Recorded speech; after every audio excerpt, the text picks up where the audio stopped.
Well, last weekend, the Purdue-Fort Wayne women's volleyball team took on both North Dakota and North Dakota State to start the month of November, and they came away with a couple of impressive victories, winning each of those matches in 4 sets. Tonight, they continue what will be a nice month at home, where they play 5 of their 6 matches here inside Artie Ball Court. They've got a tough opponent tonight, the Mavericks from the University of Nebraska, Omaha. Omaha currently right behind the Mastodons, along with the Denver Pioneers, in the standings in the Summit League. They are in 4th place, 7-5 conference record. Purdue-Fort Wayne 9-3, tied with Denver for 2nd. These two teams met back on October the 13th in Omaha. A 5-set match. Purdue-Fort Wayne won sets 1 and 2. Omaha won sets 3 and 4, and the Mastodons prevailed in the winner-take-all 5th set by a score of 15-10. 16th meeting all time between these two schools. Purdue-Fort Wayne has the edge, 11 wins to 4. But that was then, and this is now, and we'll see what happens here tonight. Omaha, Purdue-Fort Wayne, Summit League Women's Volleyball coming up next.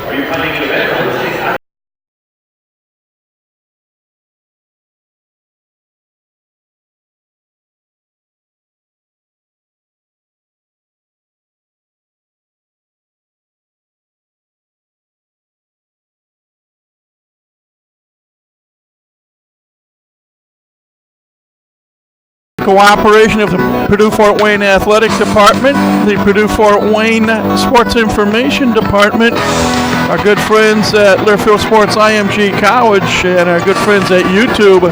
Welcome to continuing coverage of Purdue-Fort Wayne women's volleyball.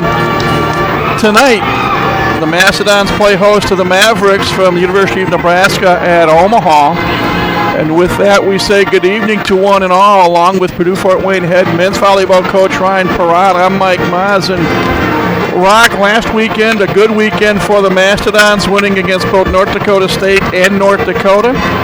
And tonight, they're going to take on a team that has given them somewhat fits in spite of the 11-4 series lead. I mentioned to you a few minutes ago, 9 of the 15 matches that have been played between these two schools have gone the distance, 5 sets, including the earlier match in October. Good evening, Michael. It's great to be with you once again. And as I told you after you told me that statistic, that's a jinx for this match to go 5. Well, here's what's so interesting, Michael. The Purdue-Fort Wayne women's volleyball team continues to do their job, and that's win. And they continue to win here at home in really good fashion, to be quite honest with you. But for Omaha, Nebraska, after the match that they played in Nebraska, where you lead, this is statistically, of course, hitting percentage, blocks, and digs, and then you come away in a loss, you have to be scratching your head and say to yourself, what in the world do we need to do in order to beat this Mastodon team? That's what Omaha's grand task is here tonight. Where are they going to find the areas to beat the Purdue-Fort Wayne Mastodon volleyball team? Well, we will find out shortly. We are about a minute or so away from the playing of our national anthem, the Mastodon pep band across the way, and they will play the anthem, and then we will get things underway.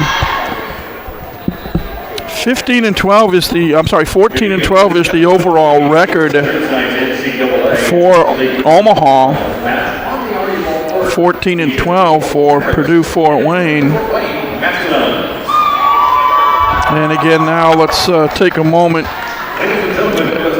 as we will hear the pep band playing our national anthem. Please rise, direct your attention to the court. The national anthem tonight performed by Meaningful Day Services.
was something.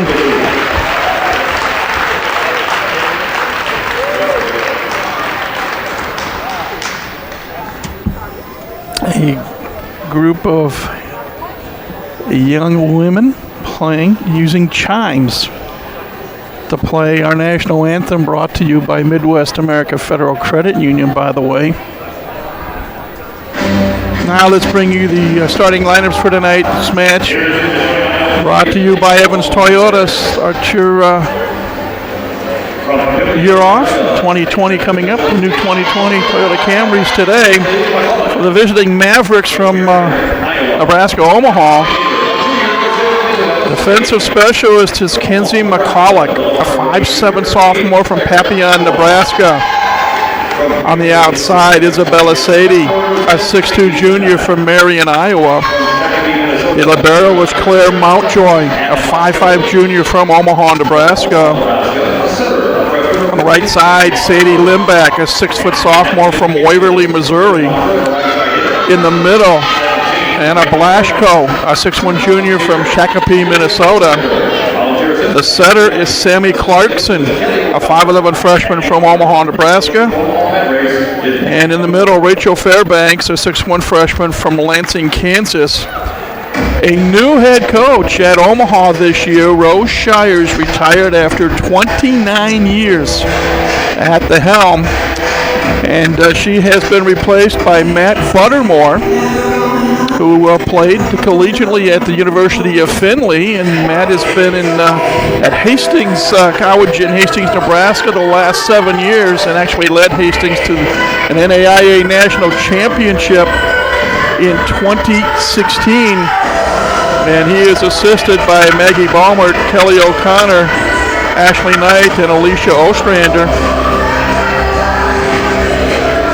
Video montage playing on the big boards here inside Arnie Ball Court, showing the women's volleyball team in action.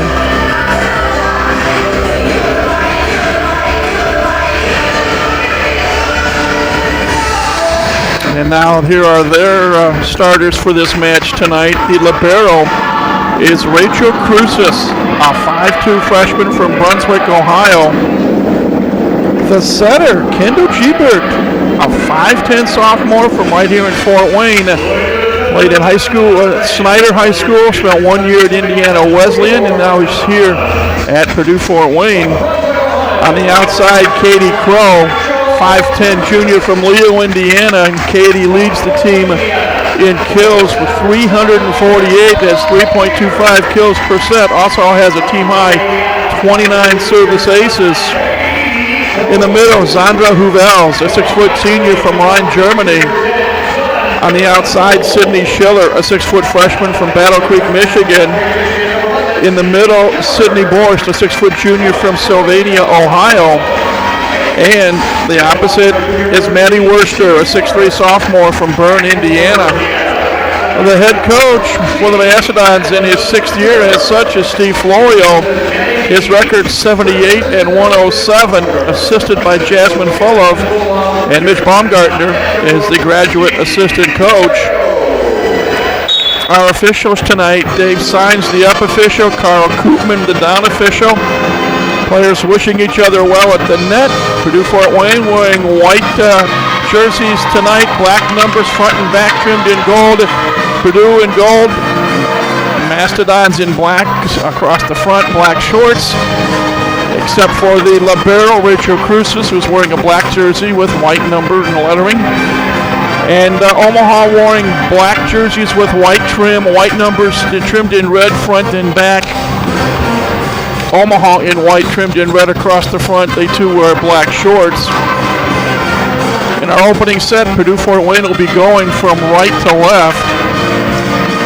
Rally point scoring as always. Points scored on every serve. We played a 25, win by 2 in sets 1, 2, 3, and 4. And if we need to go to a fifth and deciding set, I'll play it to 15, and you still have to win it by 2.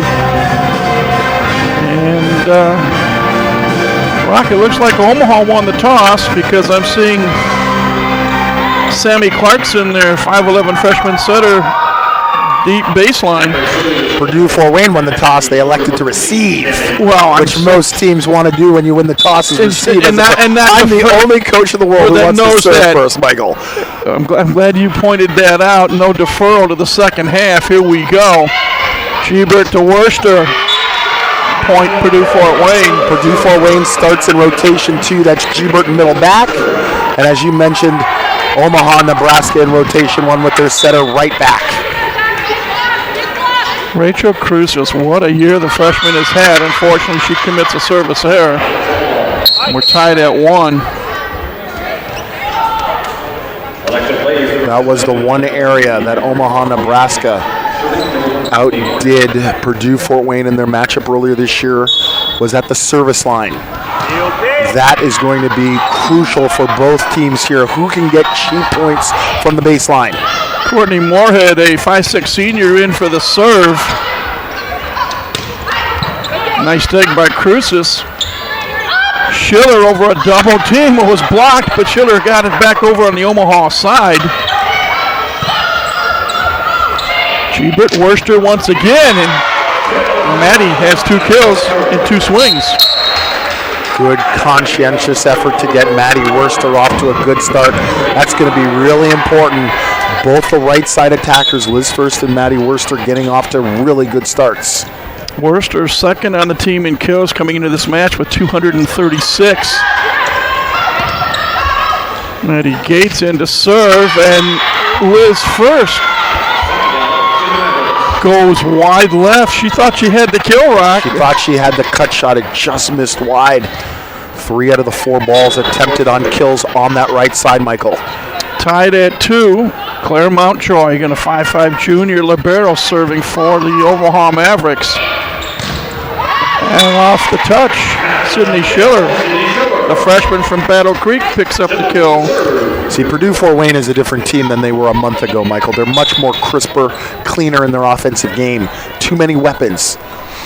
Schiller from the left side with the serve. And from the right side, Sadie Limbeck is a 6-foot southpaw. Comes up with the kill off the touch. She had the second most attempts in their opening contest. Isabella Sadie, 53 swings in their first contest. Net violation going to be called, I believe, on Blasco. Point goes to Purdue Fort Wayne, and they're up 4-3. The Mavericks play a pure 5-1. The opposite stays in the backcourt. Nice block at the net between Crow and Huvels. And a mistimed jump by Sadie Limbeck becomes a attack error. 2 out-of-system bump sets by the libero in white for Omaha, Nebraska. Mountjoy way too low. That ball needs to be set way higher into the ceiling. Give her players an opportunity to take a swing just like that. Just like that. Alexa Blaze to get a 5'11" sophomore from Grand Island, Nebraska, with the kill. 5-4 is our first set score. Purdue Fort Wayne on top. Omaha serving. It's Kenzie McCulloch out of Papillion, Nebraska. Crow off the arm of Limbeck. 6'4" Mastodons. The Dons siding out currently at will. No defensive structure for the Mavericks. A lot of that has to do with their serving. Right now, soft, tentative serving early. 10 points in. Kendall Gebert serving from the right corner. Overpass on the receive. Katie Crow unable to get the kill. Worcester's third swing ricochets, and eventually Anna Blasco will come away with the kill. A little junk ball there, miscommunication on that down ball coming over the net. The Dons didn't know who should handle that ball. No communication on the play, landing right in the center of the floor. Blasco with the serve, and Worcester hit the antenna on the left side. Well, this is a big matchup here because you have Worcester, who's left-handed on her off wing, trying to take a swing here. Isabella Sadie is in front of Katie Crow on the backside. This will be an interesting matchup here because they're going to work over Crow in this rotation. Hovels with a dink shot kept alive. And off the touch, Sadie picks up the kill. This is the matchup they need to score a lot of points. They need to go on a big-time run here in Purdue-Fort Wayne's rotation 1 when their setter is right back. Well, Omaha has scored the last 3 points off of this rotation until Katie Crow took matters into her own right arm. Problem for the Mavericks. They served Cruces instead of serving Crow. That is a mental error there. That ball must go to Crow, make her work to attack. Katie Crow, we mentioned a team-high 29 service aces coming into this one. What a block. Worcester, Hovels. Sandra Hovels has done a really good job defensively at the net for Purdue-Fort Wayne. She has blocked a lot of balls this season and has really made her presence felt. Service error on the junior, Katie Crow. We're tied at 8 here in the opening set of our best-of-5 match. Omaha going from left to right. Sammy Clarkson starting the second rotation of Maverick serves. And Maddie Worcester from that right side picks up her 3rd kill. The Dons hitting .357, 7 kills, 2 errors on 14 swings. Their offense is really in sync. Cruces, the freshman libero, serving. Boy, that had some English on it. The swing from Sadie. Mastodons had an answer off the touch. Out of system release set the high pipe ball to Katie Crow, screaming out of the back line. The Mavericks have got to dig in themselves defensively if they have any chance of winning this match here. They're going to have to block balls, and they're going to have to dig in transition.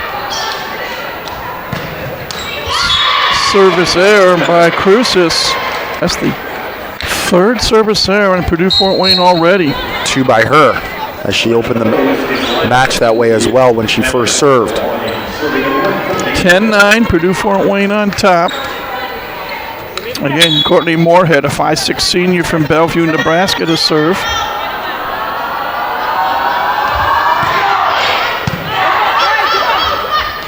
Gebert. Oh, nice block by Limbeck. Worcester hit the top of the net, her side.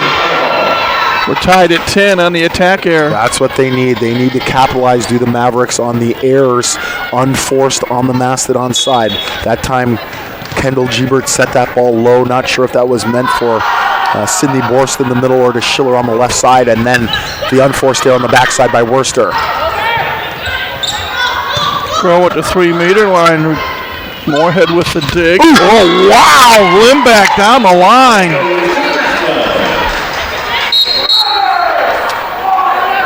But not just wide right. That had some heat on it. Ball was hit so fast I didn't see it. I thought I was in, but the official said no. But what they're arguing is a back row attacker because Kendall Gebert was in the back row on that overpass. The ball was contacted at the net by the blocker of the Mavericks, and I thought there was actually a back row violation as Gebert went to set that ball, but it went undetected. But here's what this conversation is about. I wonder if we can get a replay of that. Dave Sines is our number 1 official. Yep. He's up. Carl Koopman is the Don official. They are talking right now. And you've got the respective captains. Got Maddie Gates for the Mastodons. The question is, in I think Dave Sines' mind, did the player, the blocker for Omaha, Nebraska, actually touch the ball into the hands of Kendall Gebert? Because that's what happens. It's not just about Gebert going up above the net to play the ball, which he's allowed to do. The question is whether or not the ball was actually attacked into her hands for the back row violation to occur. Oh, it's 11-10, Purdue-Fort Wayne. Nice block at the net by Sydney Borst. Another block by Borst.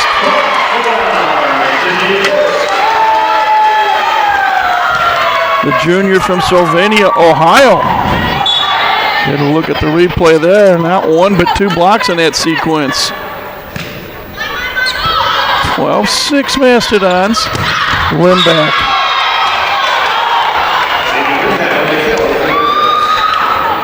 12-11 now the set score. Mavericks a chance to tie it on their serve. Clarkson, the setter for the Mavericks, really quick tempo to the pins, both front and back.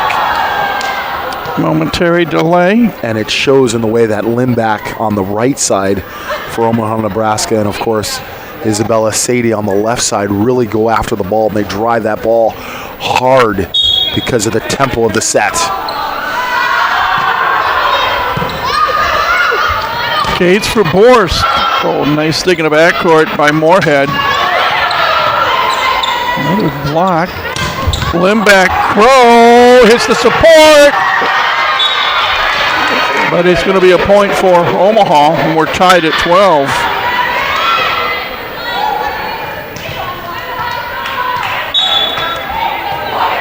(12-12) opening set.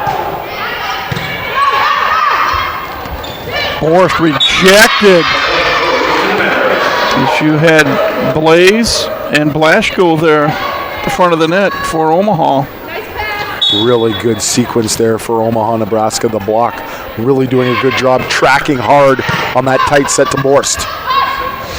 Schiller takes something off, but that is blocked. Crow. Moorhead in the backcourt with a dig. Look out. Pass. Crow got her hands on it. She put a fist on it off the wall, and it'll be a point for Purdue Fort Wayne. Really good play by Katie Crow. Out of the backcourt, stepping in to dig the overpass, and then finish it with a great terminal swing out of the back line. Katie Crow already with 4 kills in this first set. Limback. Nice dig by first. Crow too strong, too long. She had the right idea. She tried to hit that ball high and hard over the top of the block of Limback. That time just going too long. 14-13, Omaha on top. Katie, side spin serve. And here is Sadie Limback with that left-handed serve into the net. It's the first service there of the night on Omaha.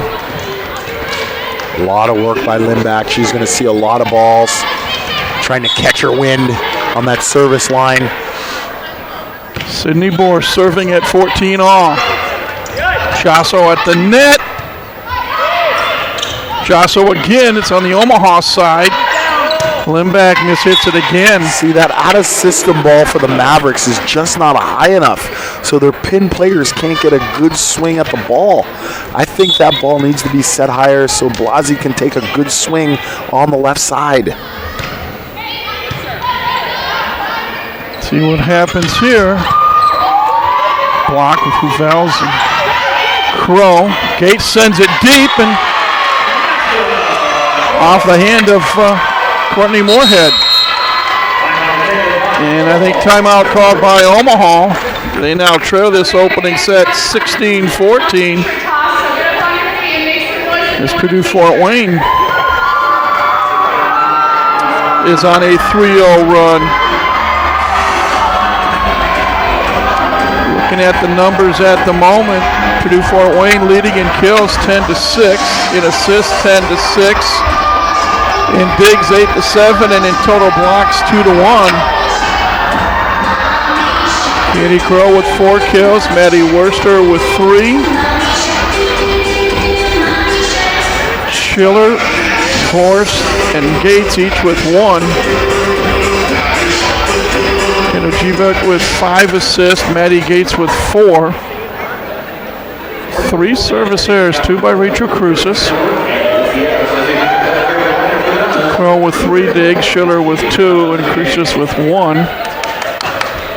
Also Gates in first with a dig. Meanwhile for Omaha, Sadie Limback with 3 kills.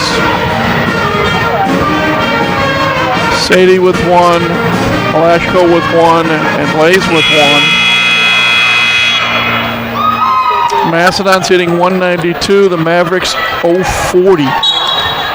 Isabella Sadie needs to see more balls. She only has 3 sets this opening set, and we play. That ball's in. Service ace.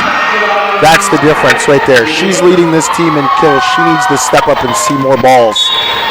12th service ace for Sydney Borst this year.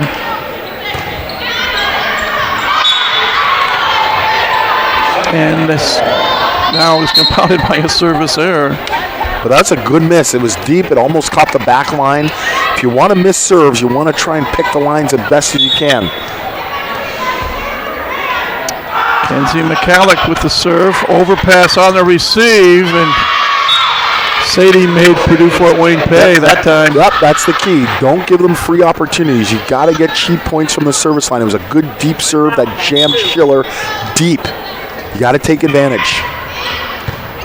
Another deep serve. First off the touch. That's a great swing by First. Really good job at the net to make the touch on the play. Mastodon's up by 2, 18-16 here in the opening set. Just really good balance offensively by the Dons. Crow with 8 swings, Worcester 6, 4 each by Borst and Schiller. Oh, a bit of English. A dink shot by Anna Blaschko. I've said it all season long. The offside blocker must play that tip ball.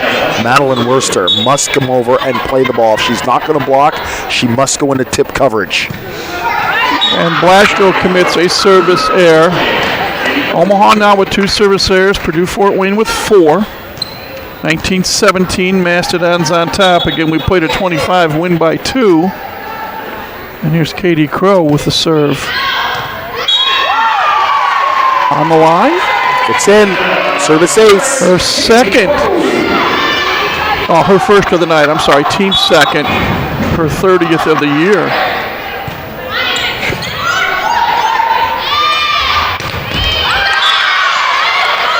On the run, Rachel Fairbanks makes her presence felt from the right side. Beautiful backslide all the way to the antenna. Schiller that time has got to reach back inside and take that cross-court shot away.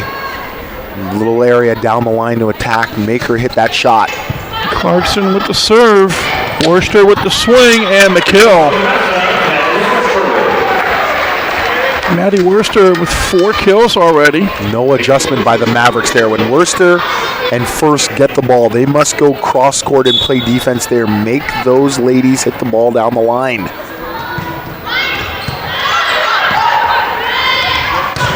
Nice block by Schiller. Too low. Oh. And going through the block that time. Set is still too low for such a tall lady. Sadie. That ball needs to be set higher for Sadie. Let her do her job. Interesting, she gets checked out of the back row, however, so doesn't get swings out of the back line. Courtney Moorhead, the senior, to serve. It's 21-19, Purdue Fort Wayne here in the first set.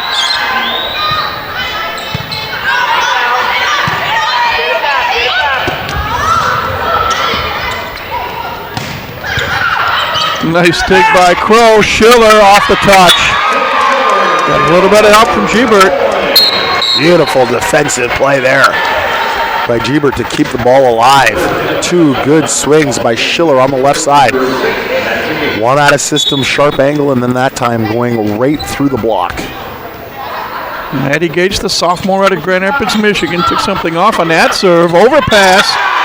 Easy pickings for Liz First, and now it's a 4-point lead, 23-19. Omaha wants to talk things over. So timeout called by the Mavericks, their second and final allotted timeout of the set.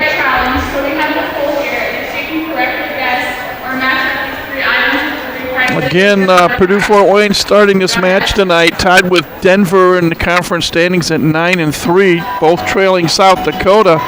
Coyotes are 13-0. Omaha's in 4th place at 7-5, followed by North Dakota State at 6-6. North Dakota and Western Illinois each 3-9. South Dakota State 3-10, and Oral Roberts having a really rough year. Golden Eagles are 2-10 in conference play.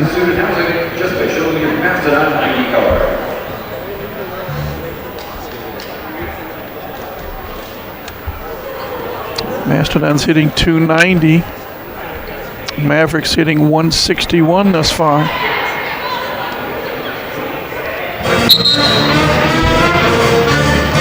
This series began back in October of 2012, and Purdue Fort Wayne won the first 7 matches and 9 of the first 10, and then Omaha won 3 in a row before Mastodons won in October of 2018, and almost 6 days shy of a year later, this year they won.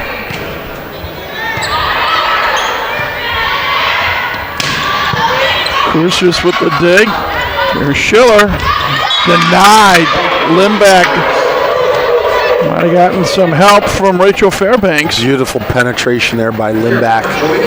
Really good pike up high, hands over. Great block there. Can they go on a run here to end the set? That's the question. Gates for first. Moorhead with the dig. Crucius with the dig from Purdue Fort Wayne. Long rally. Gates back to first. They clipped the net and spun to the right. Is it in or is it out? It's just in.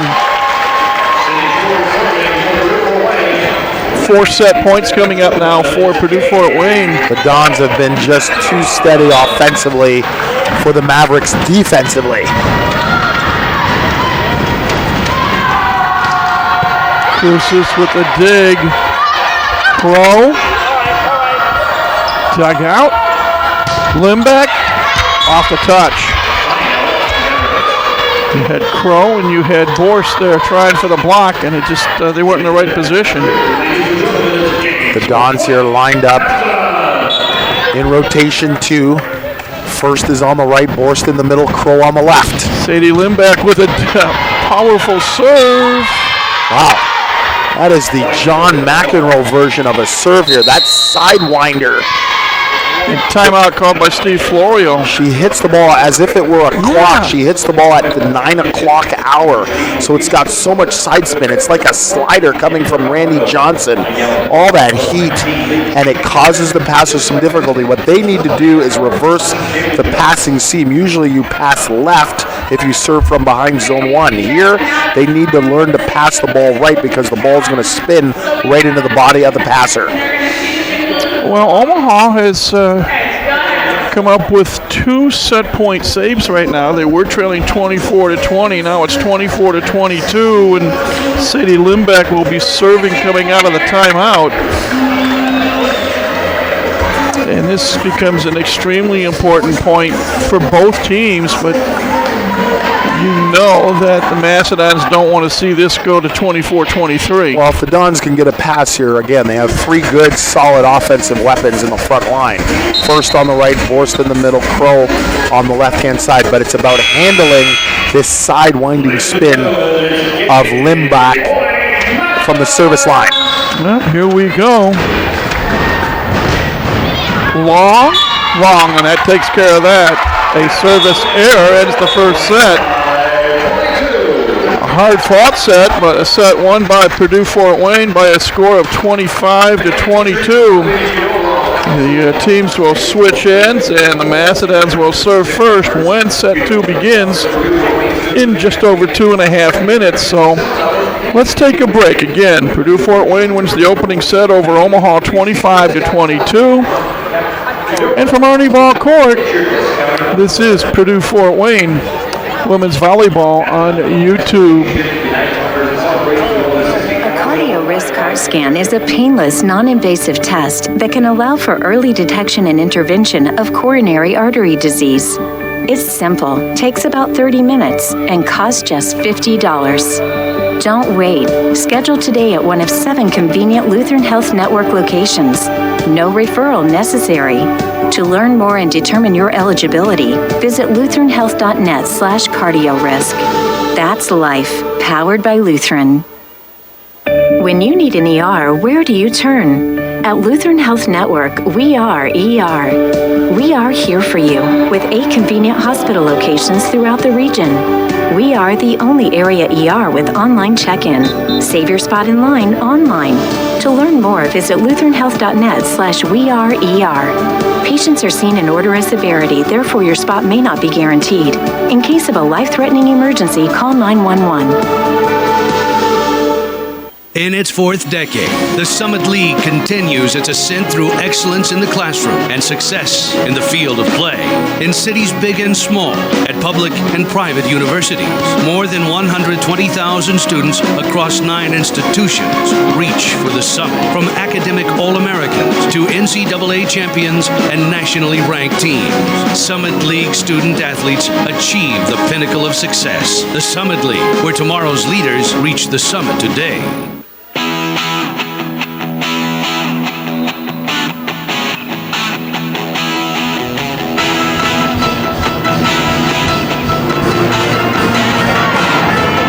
Welcome back, everybody, to Arnie Ball Court. Along with Ryan Parrott, I'm Mike Maas. Purdue Fort Wayne wins the opening set over Nebraska Omaha by a score of 25-22.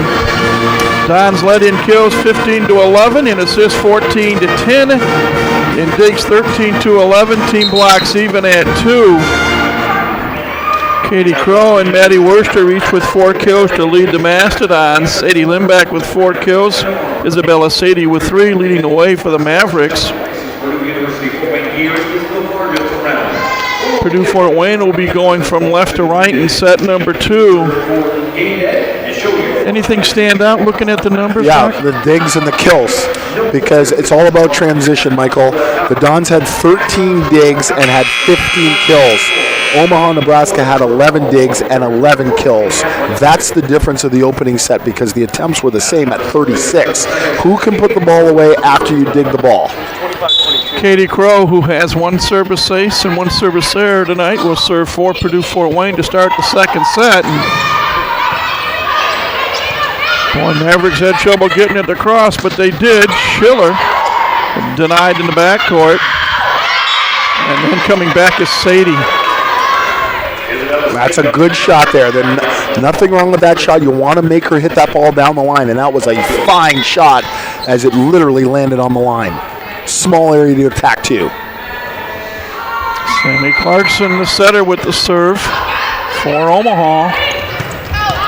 And this time Worcester goes wide right. 2-0 Omaha. Don started in rotation 2 with Crow in the back line. So you got Worcester on the right, Uvell's in the middle, and Schiller left side.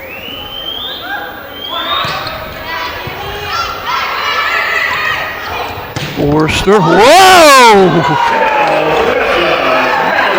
Kenzie McCulloch checking her chin out there.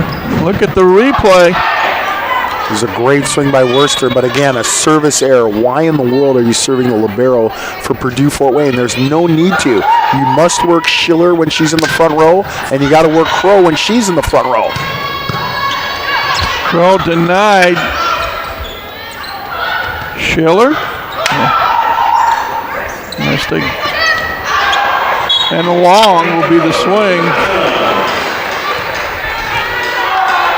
Tied at 2. The Dons are in control unless the serving game picks up for the Omaha Mavericks, Nebraska Mavericks, or their transition game gets significantly better. As was the case there with Rachel Fairbanks, their 6'1 freshman out of Lansing, Kansas. They sided out to the Mavericks at 62% that opening frame. That's not too bad. However, the Dons sided out at 69%. So the key is the serve, pass game, and then transition. Moorhead from the left corner serving for Omaha. Here is Worcester. Cruises with her specialty, a dig.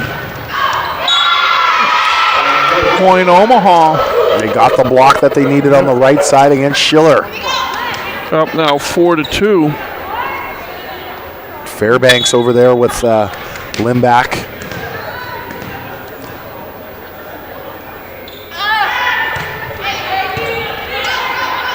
Jeebert for Borst. Nice dig by Mountjoy. Schiller Dug out in the backcourt. Worcester over a double block. Somehow the Mavericks got it over. Worcester again off the touch. 4-3 our score. Omaha on top. Purdue Fort Wayne will serve. Off the bench is Maddie Gates,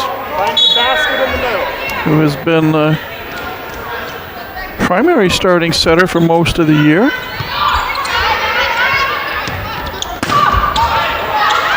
Lindback with athleticism, but Schiller comes back herself. I'm really impressed with Sadie Lindback.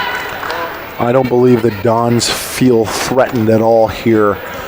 They know what they need to do. They know the firepower for the Mavericks are not as vast as what they have on their side of the floor because they look really relaxed. Miss hit by Lindback. And it shows especially on their defensive side of the ball, the way the Dons are playing very relaxed. They're dialed in terms of the personnel after the good serving from the baseline. They looked really, really comfortable. And they are leading 5-4. And look at that. Wow. Picked up.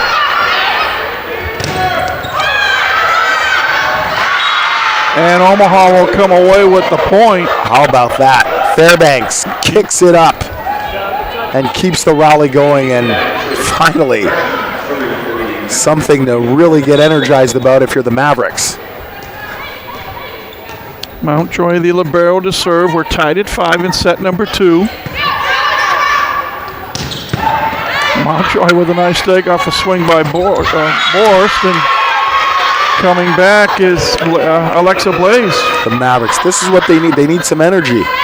They need something to get them going. That's a beautiful transition play. Mountjoy, a beautiful dig, and then the termination. That's their game. That's what they need to have happen. Nice block at the net. Dink shot.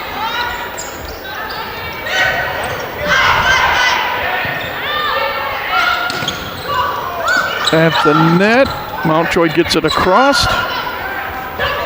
Maddie Gates, the setter, becomes Maddie Gates, the attacker. No way that ball should fall. Mountjoy should be there, able to play that ball easily. It's a really smart, cagey play to throw it over on 2, but that ball needs to be up if you're Omaha, Nebraska.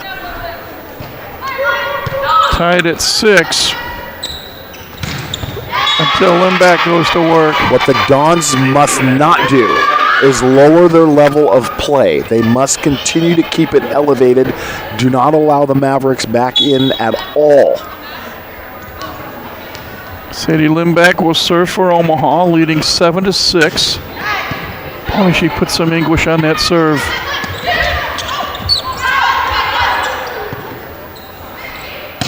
Crow rejected by Blasco. Beautiful block there. The sets in serve receive getting a little tight for the Dons, not being able to get a swing here. They must maintain their focus here in their side-out game. 8-6 Omaha. Well rejected. Off the touch, Liz first. I really like Blasco's work ethic. Going pin to pin, right, got a good block, covered up. Going left, she just missed that ball. It hit her right wrist. She didn't get her hand low enough cross court to take away that hard cross court shot. Oh, Lindback wasn't the best of sets, so she couldn't put some heat on it. Like that. Beautiful out of system set by Schiller. Nice and high to the right side, and Liz first able to tee off down the line. Tied at 8. Oh, nice block again by Liz first. See, it looks like the Dons can just turn it on whenever they want here against the Mavericks. They have the psychological advantage after winning in 5 in Nebraska. After trailing 8-6, they've scored 3 in a row. Good swing by Anna Blasco, the 6'1 junior from Shakopee, Minnesota. She now has 3 kills in the match. as comfortable as it's been for the Mastodons, it's still a tight match. Yeah. Not a big lead. Yep, not a big lead in either of the first set or this one. First. Off the touch. Liz First, with 6 kills, has gone over the 200 kill mark for the season now. 6-1-12, hitting .417. Really good numbers there. Kendall Gebert with the serve. Oh, that's twice now in the last, 4 plays. Well, if they can Blasco's come off that right side. If they can pass the ball, that backslide has been deadly. Blasco that time absolutely annihilating that ball down the line. She will serve 10-10.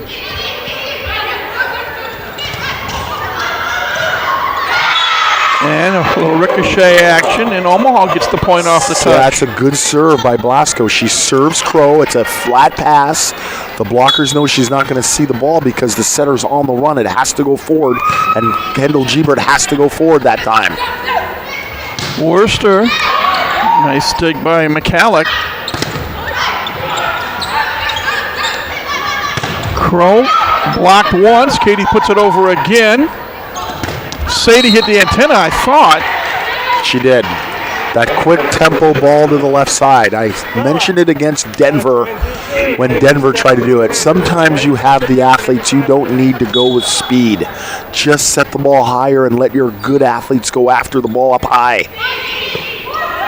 Tie now at 11. But the mantra of the game now, Michael, is about speed. Yes, but the ball must be hittable. Speed kills. But when you take a look at, for example, the Texas Longhorns, that ball is set high so their athletes can go up and get it. Last I knew, they were still the #1 ranked team in the country. Maddie Worcester off the body of Sammy Clarkson. You would be correct, sir. Pittsburgh, #2. Isn't that something? My old friend Dan Fisher, what a job he's doing at the University of Pittsburgh. They will host the national tournament in December. Fairbanks, Cruces keeps it alive. Great and shots. Worcester. That was a controlled shot, I thought, Brock. Yes, it was. Controlled and in the deep corner where nobody plays defense. Smartly done there by Madeline Worcester. Nice replay there by the crew. 8-3 and 15 for 333. Worcester. Just long, however, is the serve of Rachel Cruces. Purdue Fort Wayne now with 4 service errors tonight. Second set tied at 13. Think about this. Elizabeth First hitting .417 on the right side. Maddie Worcester 333. That is where the area is for attacking if you're the Mastodons. Trouble. Schiller partially blocked by Fairbanks. Off the touch. Who else? Sadie Limback. Michael Limback with 19 swings already. 6 kills. Mavericks up by 1, 14-13. Another good serve by Moorhead. Worcester off the touch, off of Clarkson. Now Clarkson sees that ball coming. How quick do you try to get into some type of a blocking or digging position? Well, you need to be in that position once the ball is released by, if not before, the setter. But you have time to make a move as a defender, and you need to be stopped and still with your hands out ready to dig the ball before the hitter hits the ball. Schiller, nice block. Limback and Fairbanks on the right side for Omaha. That is a good combination blocking for the Mavericks on the right side. They do a really good job of getting shoulder to shoulder, hands up and over the net, good penetration, sealing off the angle of attack. Mavericks by 1 until Sydney Borst put it off the arm of Claire Mountjoy. They run the inside shoot to 31. That's a beautiful swing by Sydney Borst. Deep into the corner. Well done. This has been a back and forth second set. Nice little block there by Liz First. That's a beautiful one-on-one block by First. What a joust with her and Alexa Blaze. When you run the go set or this quick tempo to the pin, the margin to attack the ball or the range to attack the ball becomes really, really limited. Limbeck. And a net violation going to be called, I think, on Purdue Fort Wayne. And the ball becomes almost easier to block because the majority of balls are going to be hit seam cross court. The slower the tempo set, the more range you usually have as an attacker. Left-handed serve of Sadie Limbeck. Nice dig by Moorhead in the backcourt. Oh, wow, another good swing on a short set. Liz First getting the kill. Maddie Gates gets the assist. The Dons just clicking 22 digs, 26 kills.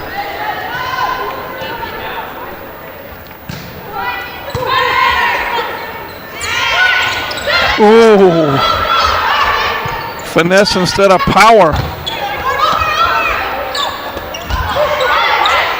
On the Omaha side temporarily, and then off the touch, Blaszko will get the kill. What a really good play by number 10 in white, Sandra Huvels.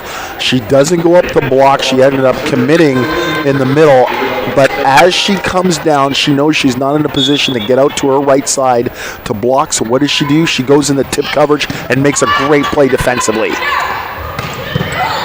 Crow denied.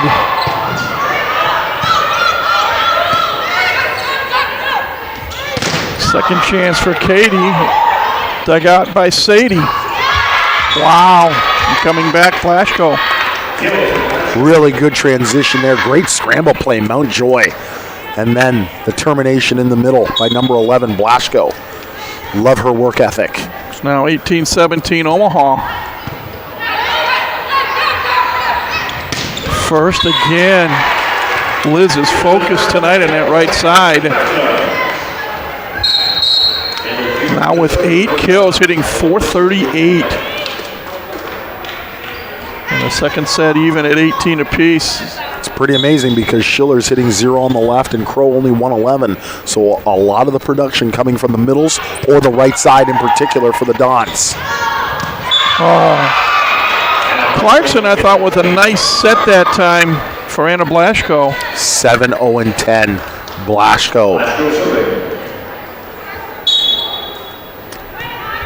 She's done a lot of damage on the backslide, Michael. Worster off the arm of Blaszko. Maddie Worster in double figures with 10 kills, hitting .412. Second set tied at 19. Purdue Fort Wayne won the opening set 25-22, and off the touch, Sadie will get a kill on the left side. Such a smart swing. She was just aiming deep corner. Well done there to hit the hands and go over the top.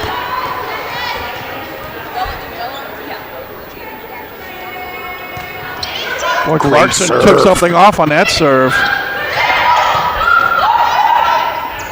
Limbeck, partial block, and what do we got?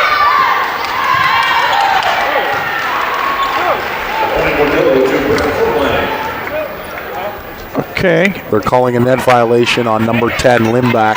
Okay. That ball, out of system ball, they run a shoot to the pin, out of system. Her momentum carried her into the net after she made the attack attempt. Boy, am I glad you're to my right side. Well, Rachel Fairbanks comes back. A little change of pace shot. If I'm Omaha, Nebraska, if I pass the ball, I am running the backslide. They are killing the Dons on that backslide. It has been so effective for them. It could open up a lot of things on their left side if they can establish it even more as this match goes along. Courtney Moorhead with the serve for Omaha. They're up 21-20. Worster denied. Schiller off the top of the net. Kicks down. This is a must-win set for the Mavericks. They can't go down here 0-2 on the road and expect a monster comeback in 5. They need to dig in here deep these last 4 points and make something happen. Clarkson to her right for Limback. Go to your ace. And Sadie Limback now with 8 kills.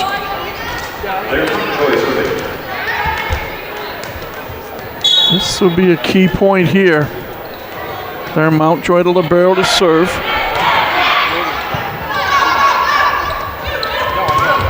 Schiller off the block.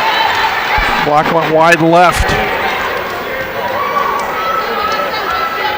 Tick tock, tick tock. Even at 22. Schiller goes deep, but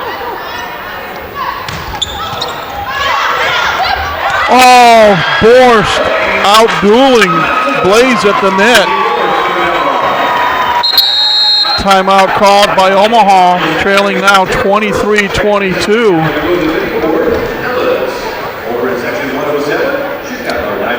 First called timeout of the set, 45 points in. How many ties have we had this set, Michael? I'm going to get my calculator out right now. We've been tied at 2, 4, 5, 6, 8, 9, 10. That's 7, I think. Yep.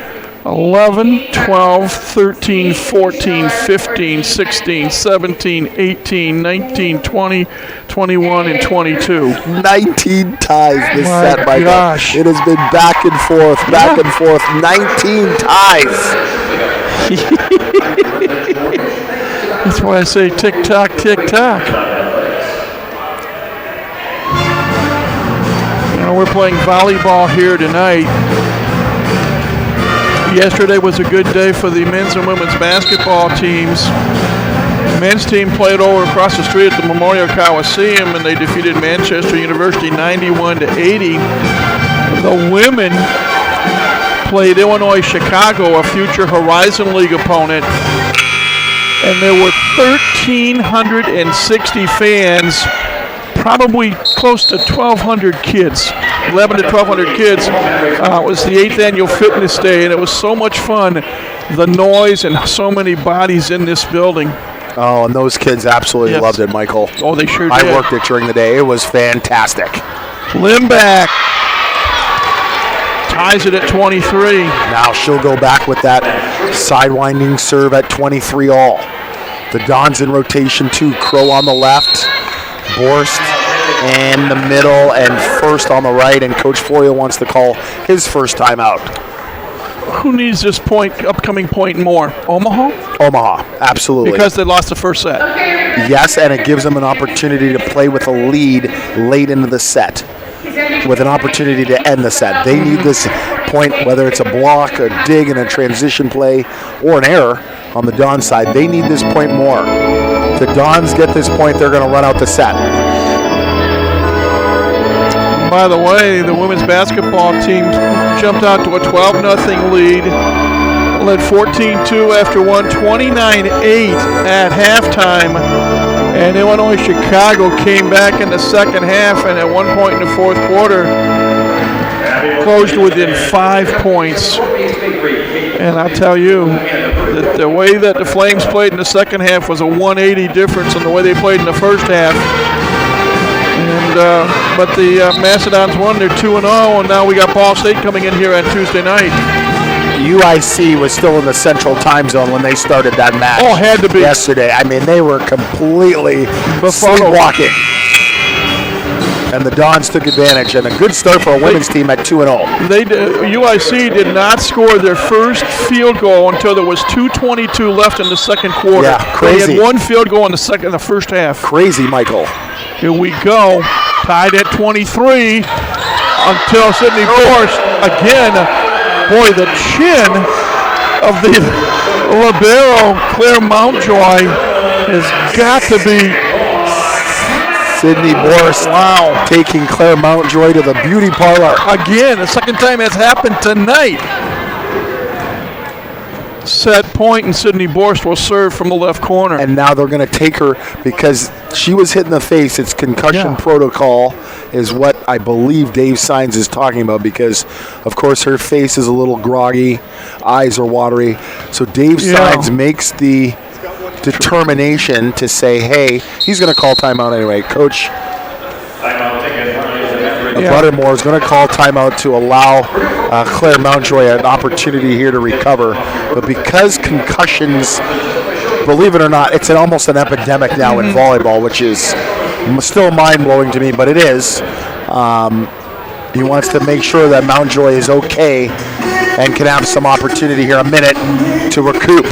And again, that's the second time that has happened tonight, that a swing from Sydney Bourse with the ball has come across so hard that it has hit Claire Mountjoy in the chin area. Well, and you got to be careful now. You have to be careful. Any blow to the face, head structure can cause perhaps a slight concussion. Obviously, we don't know. She seems to be all right. She's shaking it off. Brock, I look across the way. I see a lot of your boys here tonight rooting the women on. Where, Michael? Straight across. Oh, I see them. The two-time All-American Pellegrin Vargas and others. Michael, I see him every day. I see him too much, actually, Michael. I know you see him almost every day. I'll see them bright and early at 5:30 tomorrow morning. Where are you heading to? Indianapolis, Indiana, to play in the preview showcase tournament. Ball State, Quincy, Lincoln Memorial, and us. Good luck. Little dink shot. Kept alive by Borst. Katie Crow. Pancake dig. Omaha still alive. Nice dig by Clarkson. And off the touch from the left side, Cled Leonard, a 6-foot junior from Bettendorf, Iowa, just into the lineup. Will tie the set at 24. Now it's volleyball's version of overtime. You have to win by 2. Michael, what a play by Williams. The defensive specialist comes in, makes the pancake, dripping with syrup to keep it alive.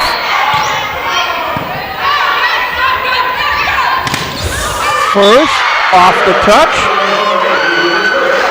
Set point number 5. No, let me check back. Set point number 2 in this set. It's 25-24 Mastodons. Rotation 5 here.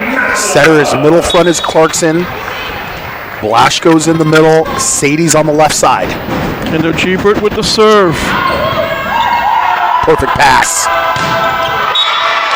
And off the touch on the right side, Anna Blasco. Again, that backslide has picks up her 9th kill. To perfection for the Mavericks. Blasco now 8 kills, no errors, 13 attempts, hitting .615. And serving at 25. Bad set. Yep. And Sadie hit the antenna. So Purdue Fort Wayne will get their 3rd set point opportunity. Out of system balls have got to be set inside the court to allow the attacker an opportunity to hit the ball down the line. Katie Crow goes wide right. Wow. That was a tentative serve there.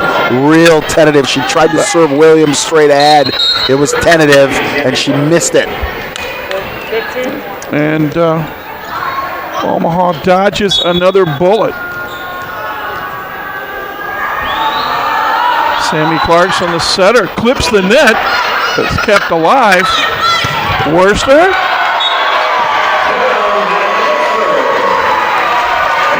And here we go again. Another set point opportunity, this time for Rachel Cruces. Much more pressure on the Mavericks because they're playing from behind all the time. They can't score that real point. Clarkson to her right. Oh, nice dig that time by Crow. Back and forth. Cruces keeps it alive. Lindback? Yes. It comes down to defense. That's what wins matches. Somebody needs to step up here defensively, depending on the side. Here, it's got to be the Mavericks. They need to make a play either at the net or in the backcourt. Isabella Sadie serving from the left corner. Tough serve. Crow gets it across. Oh, what a block by Sidney Borst. Reads it perfectly. The ball is off center on the right-hand side. Fairbanks tries to cut it across her body with the majority of the court, and Borst drops her right hand to stuff block the ball one-on-one. Now the Dons need a defensive play to close it out here. 5th set point for Purdue Fort Wayne. And Limback comes through. Limback has had a monster night. 11 kills on 25 swings, hitting 24%. And if you can see there on the screen, hollering out, let's go to her teammates. Serving error there. Schiller rejected. Here we go. Limback. Gates somehow got a hand on it. Free ball chance, Omaha. And a Blasco, and now Omaha has a set point, and Steve Florio calls a timeout. That's the rally they needed there. What a shot by Blasco, deep, high over the double block. But the serve, Michael, I said service error because the serve, you got to get the ball off the woman in black, Rachel Cruces. Serve anybody but her. Make your life a little bit easier. You've had success serving Schiller. Continue to work on her. 29-28. And this is the first set point for Omaha in this second set. And Purdue Fort Wayne won the opening set 25-22. And we're well into the 20s now and ties in the second set. We had 10 ties in the first set. Well, you can see what has really drawn in Omaha, Nebraska. Michael, they've had 5 blocks this set. They've really done a good job slowing a little bit of the offense down for the Mastodons. Not much, but a little to get them into this game. And the ball handling and the efficiency of running that backslide has really paid off. Claire Mountjoy, the libero, will serve once again for Omaha. Winning this set would be huge for the Mavericks.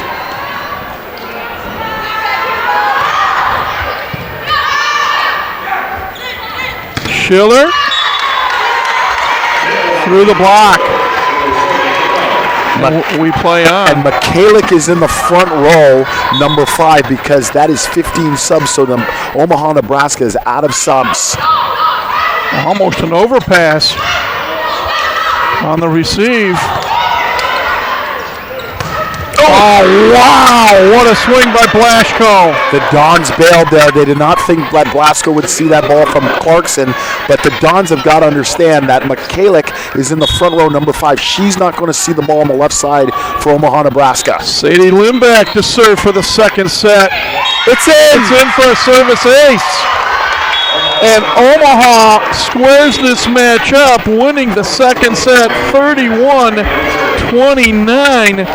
Dodging 5 set points in the process, and now we have an extended match. We will go at least 4, possibly 5. Well, let's take a break. As it's 31-29, Omaha winning the second set over Purdue Fort Wayne. We will come back in a moment as from Arnie Ball Court. This is Purdue Fort Wayne Women's Volleyball on YouTube. When it comes to breast health, early detection is key. At Lutheran Health Network, we offer mammography services at 9 convenient imaging locations throughout the region. Many locations offer 3D mammograms. No referral necessary. To learn more and schedule your mammogram, visit lutheranhealth.net/mammography. That's life, powered by Lutheran. Facing an illness or injury that can't wait? Turn to ReadyMed. We're ready when your day doesn't go quite as planned, with convenient hours, 7 days a week. We offer after-hours appointments as well as X-ray and lab services in each of our convenient area locations. From minor accidents and injuries to fevers and flus, we're ready. To learn more, check wait times and save your spot in line. Visit ReadyMed.com. In case of a life-threatening emergency, call 911 or go to the nearest emergency department as soon as possible. A cardio risk heart scan is a painless, non-invasive test that can allow for early detection and intervention of coronary artery disease. It's simple, takes about 30 minutes, and costs just $50. Don't wait. Schedule today at one of 7 convenient Lutheran Health Network locations. No referral necessary. To learn more and determine your eligibility, visit lutheranhealth.net/cardiorisk. That's life, powered by Lutheran. In its 4th decade, the Summit League continues its ascent through excellence in the classroom and success in the field of play. In cities big and small, at public and private universities, more than 120,000 students across 9 institutions reach for the summit. From academic All-Americans to NCAA champions and nationally ranked teams, Summit League student athletes achieve the pinnacle of success. The Summit League, where tomorrow's leaders reach the summit today.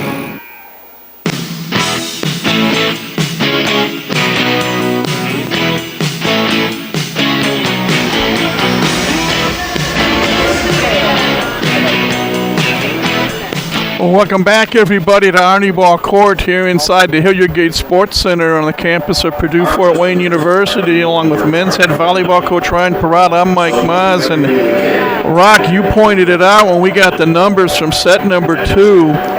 26 ties. I don't know if I've ever seen a number that high for one set. I don't remember. I'm sure there has been. We just have not known it. It is crazy to know 26 ties in that 26 set. ties. Purdue Fort Wayne had 5 set points. Omaha had 2, and the Mavericks converted their second, and they win the set 31-29 after the Macedons won the opening set 25-22. So it's a brand new match as we get ready for set number 3. After 2 sets, Purdue Fort Wayne leads in kills 35-33. Assists are even at 32. Omaha leads in digs 40-30. Now in the first set, Purdue Fort Wayne led 13-11, so it's 29 digs to 17 in the second set in favor of Omaha. And team blocks favor the Mavericks 7-6. Sadie Limback, 11 kills, 7 of them in the second set. Anna Blashko with 10. 8 of them came in the second set. They lead the way in kills for Omaha. Sammy Clarkson, their setter, with 31 assists. 2 service aces, both by the left-hander Sadie Limback. 3 service errors. And Courtney Moorhead, the libero, with 9 digs. Claire Mountre, the libero, with 8 digs. Courtney Moorhead also has come in, and she's had 9 digs to lead the way there. For the Mastodons, Maddie Worcester with 11 kills. Liz First with 9. Sydney Schiller with 6. Surprisingly, Katie Crow with just 4 and 21 swings. 15 assists for Maddie Gate, 13 assists for Kendra Gebert. 2 service aces, 1 by Katie Crow, 1 by Sydney Borsch, 6 service errors. And of the 30 digs Purdue Fort Wayne has come up with, 7 from Katie Crow, 6 from Sydney Schiller, 6 from the libero Rachel Cruces. 3 solo blocks, all credited to Sydney Borsch, and 6 block assists. In the first set, Omaha hit 167. In the second set, 260 for the match, 221. Purdue Fort Wayne hitting 250 in the first, 233 in the second for the match, 240. And you talked about that percentage in the first set. Side-out percentage 69-62 in favor of Purdue Fort Wayne. In the second set, 73-69 in favor of Omaha, who serves first to start this third set. Oh, nice recovery there. And off the touch, Isabella Sadie gives Omaha a 1-0 lead. And definitely, I think they got the momentum right now. Huge, and that's the swing of that second set that the Dons could not close out. The momentum maker. Sandra Huvel's dug out by Mountjoy. Free ball chance for Purdue Fort Wayne. Worcester rejected. Sadie, one-on-one, beautiful move. You can see the Mavericks. They're moving a lot lighter, a lot quicker, a lot swifter. They can see things now a lot better than what they did that first and second sets.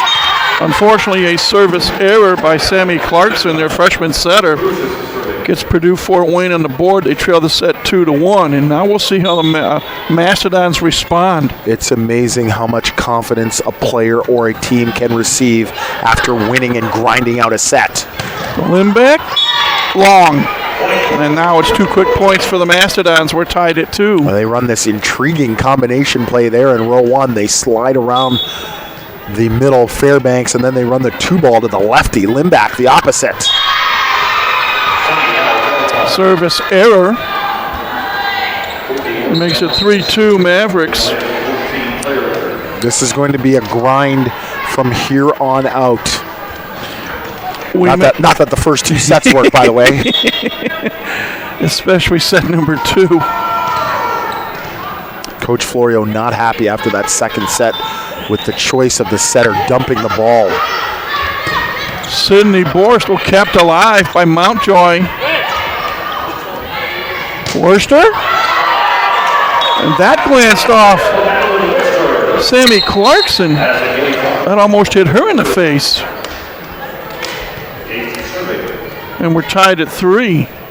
Got to be able to take care of the ball in crunch time. Both teams. Maddie Gates, again a sophomore out of Grand Rapids, Michigan, into serve. Good serve. 4-3 Purdue Fort Wayne.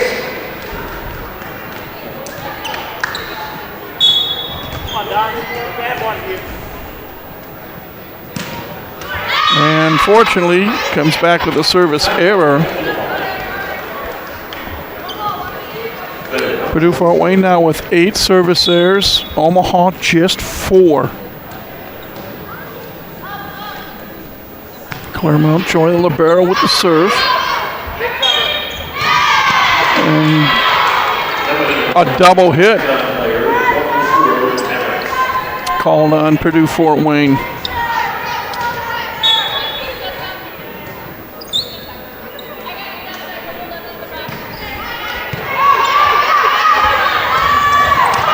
Boy, Sydney Borst playing a wonderful match with 3 solo blocks, 1 assist, now with 4 kills. And that swing is indefensible. The backspin, almost a whiff, but that is indefensible. Another point. Sydney Shower, the freshman out of Battle Creek, gives the Mastodons a 6-5 lead. Goes a little deeper with this serve. Liz first with the block from the right side.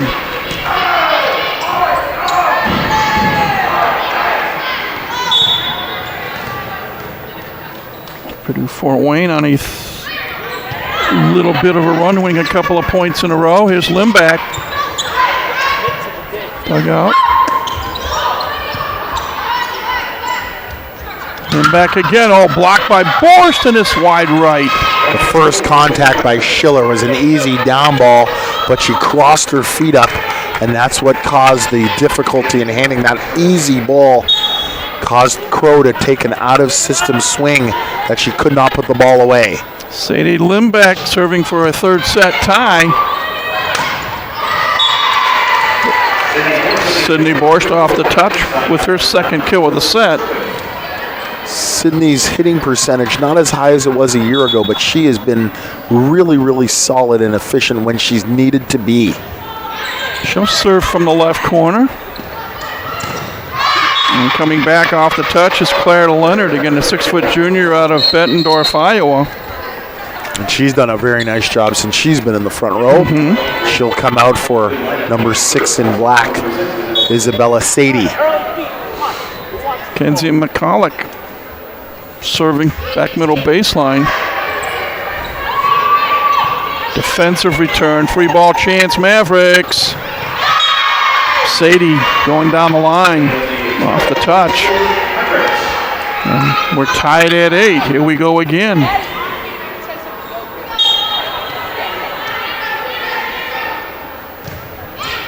Boy, flat serve. Limback denying Crow. A little bit long by Sadie. And Purdue Fort Wayne back on top 9-8.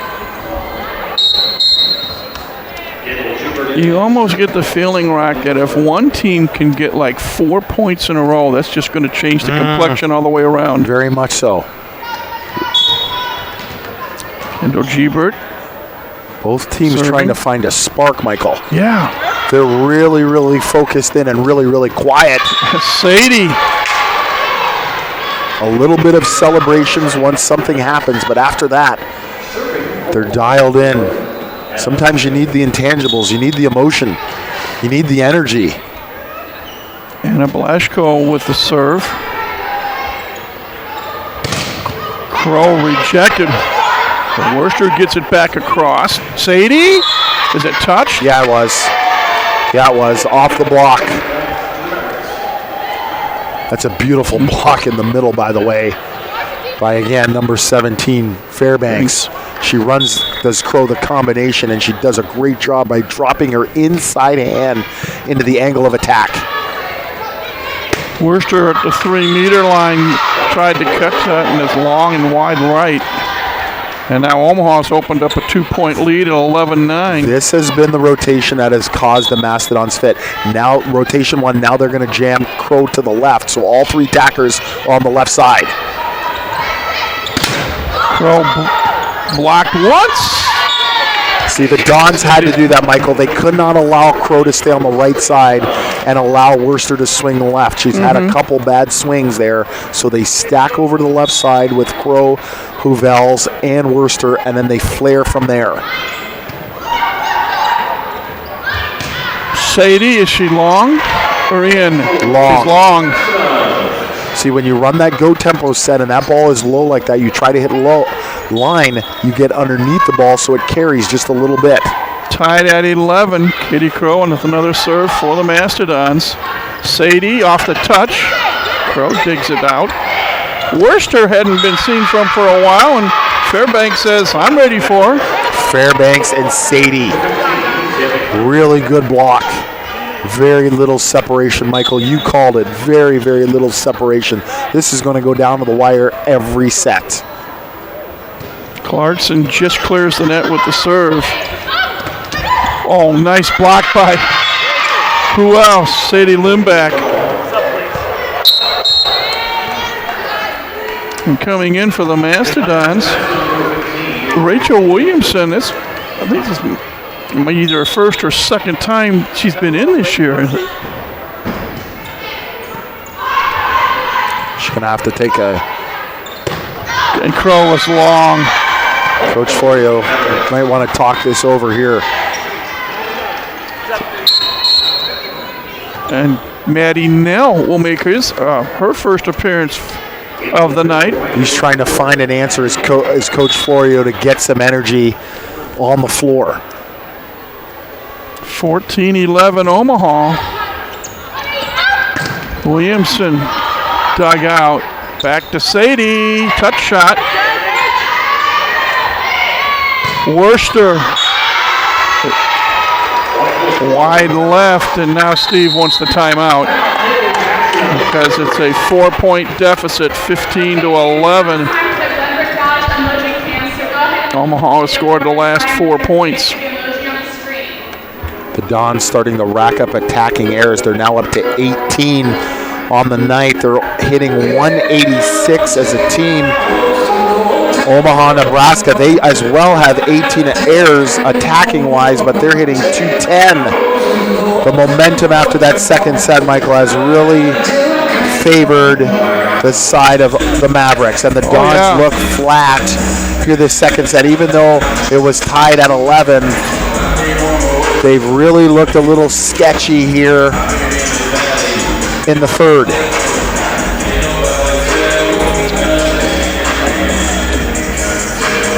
Well, you wonder if Steve will have some words of wisdom.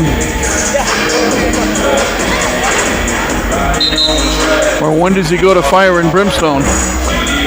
Well, it's about finding, two things. Number one, it's about executing and doing what you tried to do that opening set, even though it was a close opening set at 25-22. But it's about emotional energy, and I think that's the part that Coach Florio is trying to convey to his players. Let's get some emotional energy out here. This is a big-time match.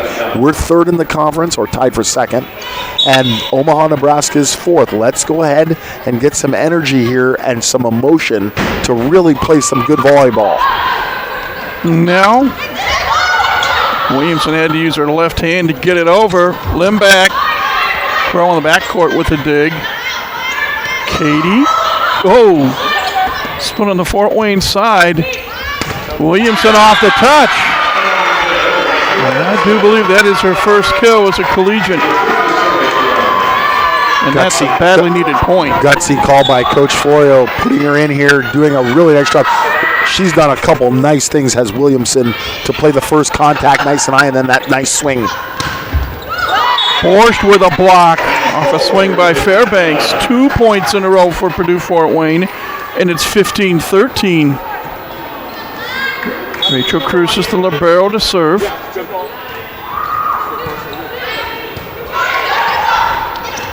Fairbanks kept alive. Worcester mishits. Nope, she got it through. Did she really?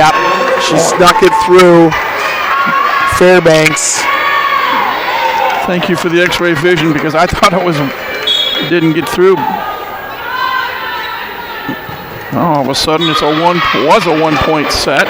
But momentum ended there by the service error by Cruces. 16-14, Omaha on top here in the third set. Match even at a set apiece. And Courtney Moorhead, a 5'6" senior from Bellevue, Nebraska, to serve. Clips the net. Bohr stood in the way of the passer. She didn't get out. She should have actually passed the ball as it hit the tape. But she stood right in front of Williamson, and that caused the issues. This might be the largest lead, Michael, at 3. Worcester. That's a huge point.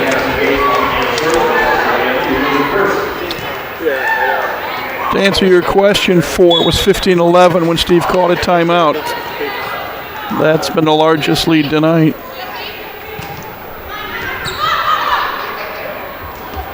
Limback, little touch shot, dug out. Williamson again. Rachel Williamson out of Antwerp, Ohio, just over the line. Speaks volumes for Williamson, coming in off the bench cold and producing. That's what you need to do as a bench player. Come in and make a difference, and she's done that. Nice dig.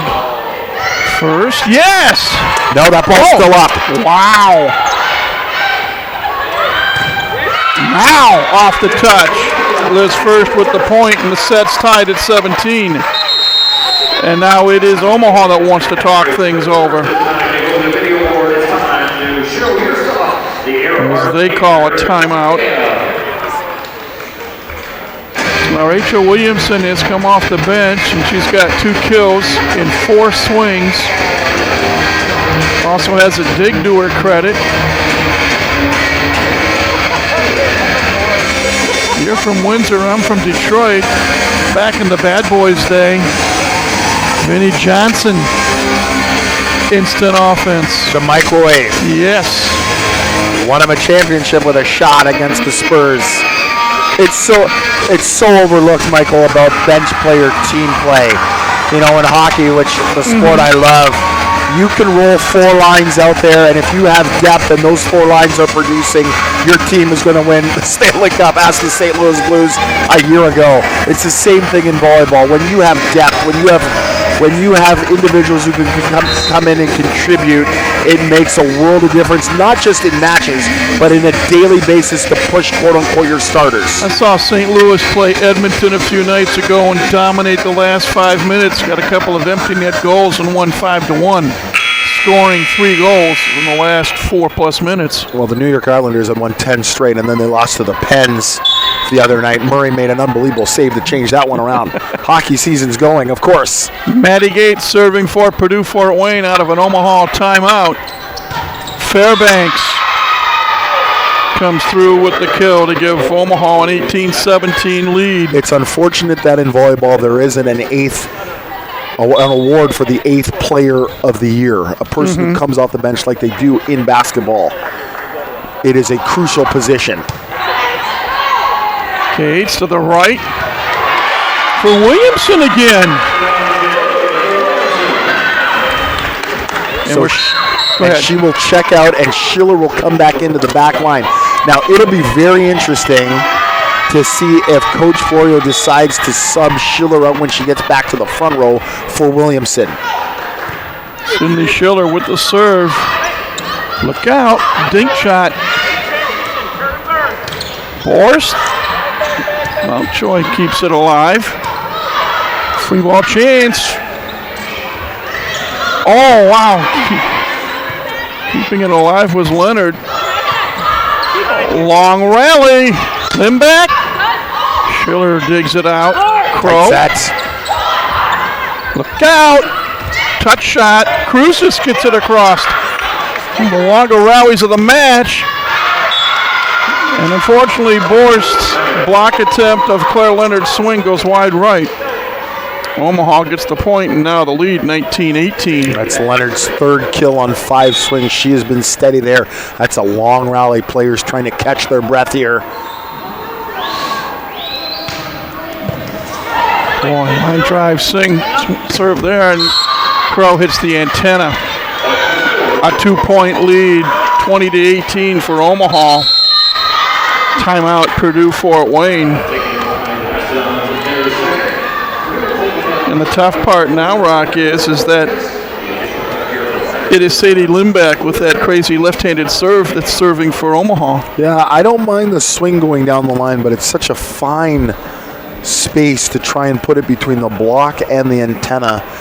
Crow there or any of the left side attackers, if you don't see any airspace, you need to take that ball and challenge high against the block or hit that ball sharp inside. The block is your friend. For clarification purposes, Rachel Williamson played 2 sets back in August against Northern Kentucky. Also played a set on September 13th at Evansville. And that's it. Just 3 sets of action. Actually had a total of 5 swings, no kills, no digs. But boy, she's come through here in this 3rd set tonight to help buoy the comeback hopes of Purdue Fort Wayne.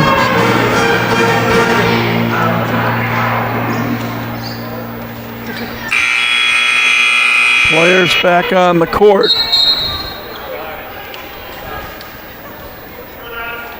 And again, it's going to be Erin Williams serving. That's interesting. They pulled Limbeck out. Very interesting. Yeah. Sydney Borst. But that's why, for the defensive play. The block on the Purdue Fort Wayne side. Cut shot. Crow there for the dig. Katie kept alive by Mountjoy. Uh-oh. Chasing. Cruz just keeps it alive for Purdue Fort Wayne.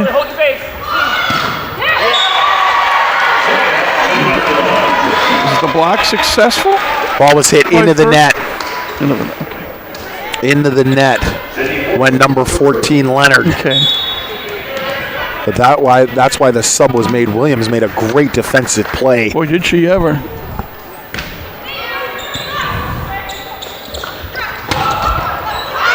Gates with a dig. Look out. And off the touch, Blaschko. The backslide. So efficient. Has the Maverick running that play. 21-19 Omaha. And Blaschko has yet to have an attack error tonight. She's 10 of 16, hitting .625. McCulloch with the serve. Look out for Sadie. Thwarted once, thwarted twice. Middle. Crow keeps it alive. Wow, there's a block again at the net. Oh, how? How did Mountjoy get it over there? And finally, Katie Crow off the touch will get the point. This is exceptional work by the Mavericks. They have amped up their defensive play, and it's causing a lot of fits for the Purdue Fort Wayne Mastodons. They're really working now to try and put the ball to the floor. Maddie now the freshman with the serve. Sadie down the line. See, and their side-out game is becoming more and more efficient. That is a deadly combination for Purdue Fort Wayne. 22-20. Omaha on top. Anna Blaschko to serve.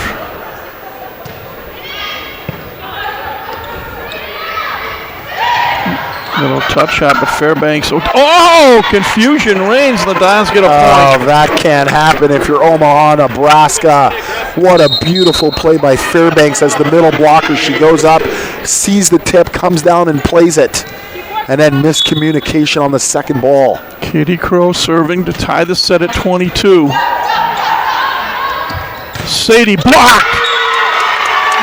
Huvels and Worcester on the right side, and we are tied at 22. If Isabella Sadie does not get on track, she does have 10 kills on 24 swings. She's only hitting 125. It's going to make things really, really difficult for them to pull this match out. Look out. And Huvels there for a block, and now it's Purdue Fort Wayne on top. Bad decision by Clarkson. It's a bad pass. Set the bad passes. The whole world knows you're going to tip the ball. Set that instead. Great block by Huvels. Timeout called by Omaha, so both teams have used their 2 allotted timeouts in this set. It's 23-22, Purdue Fort Wayne. The winner of this set takes a 2-1 lead. That will be important as we head into set number 4.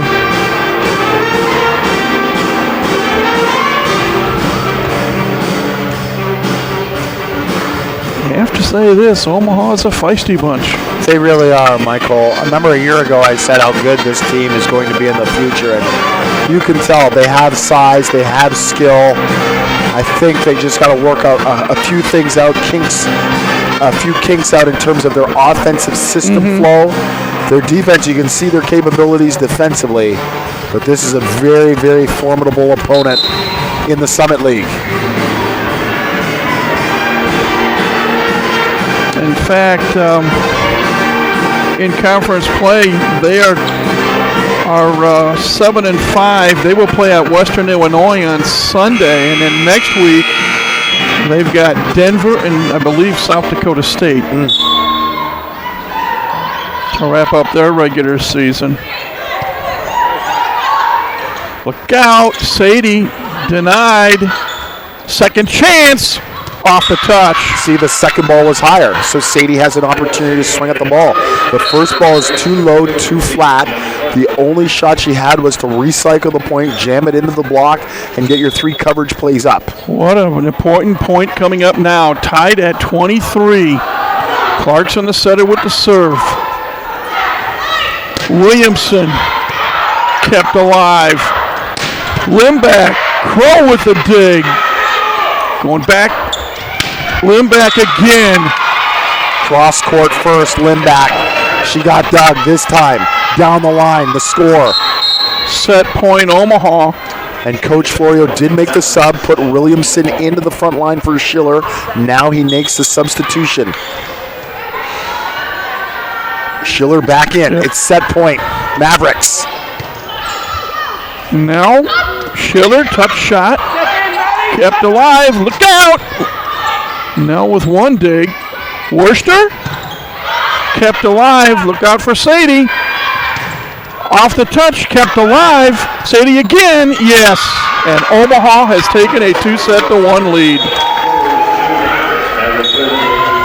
You know what is really scary, Rock, as we get ready to go to break, but not just that point, the point before.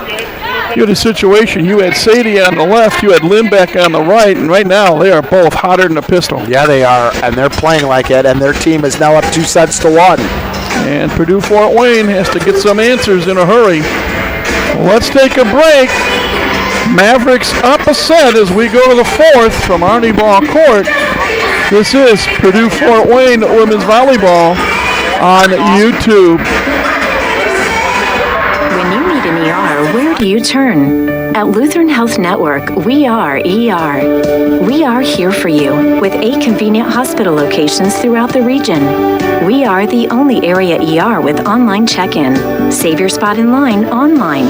To learn more, visit lutheranhealth.net/weareer. Patients are seen in order of severity, therefore your spot may not be guaranteed. In case of a life-threatening emergency, call 911. Facing an illness or injury that can't wait? Turn to ReadyMed. We're ready when your day doesn't go quite as planned, with convenient hours, 7 days a week. We offer after-hours appointments as well as X-ray and lab services in each of our convenient area locations. From minor accidents and injuries to fevers and flus, we're ready. To learn more, check wait times and save your spot in line. Visit ReadyMed.com. In case of a life-threatening emergency, call 911 or go to the nearest emergency department as soon as possible. In its 4th decade, the Summit League continues its ascent through excellence in the classroom and success in the field of play.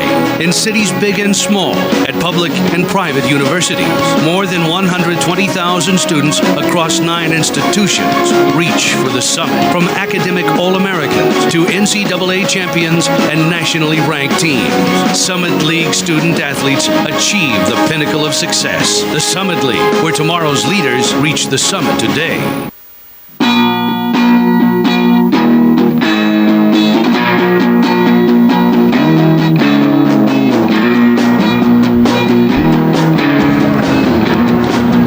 Welcome back, everybody, to Arnie Ball Court. The University of Nebraska Omaha leading Purdue Fort Wayne 2-1.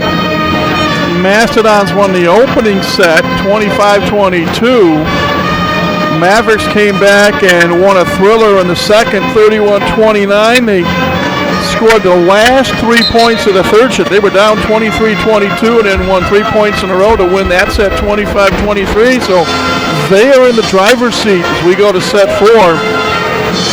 Purdue Fort Wayne will be going from left to right. And it will be Purdue Fort Wayne that will serve, and it looks like it'll be Maddie Gates, the sophomore out of Grand Rapids, Michigan. I see Rachel Crow, Rachel Crucis, Maddie Gates, Sydney Schiller, Liz First, and Sydney Borscht on the floor for Purdue Fort Wayne. I see Rachel Fairbanks, Isabella Sadie, Kenzie McCulloch.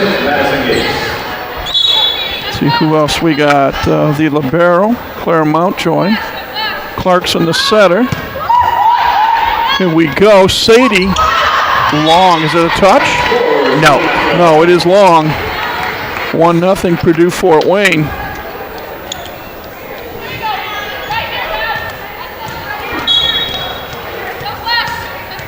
Now the Dons are going to have to work here to pull this match out.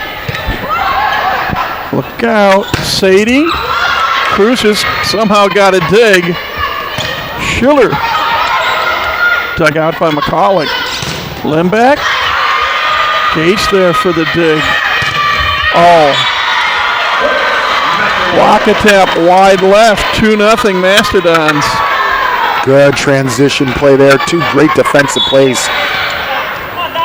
Maddie Gates laying out in the backcourt, and then the termination by Liz First on the right side. And a bad serve. Bad service serve, I should say. Rock, my one concern, you and I both know Mastodons are going to have to really exert themselves to win this 4th set.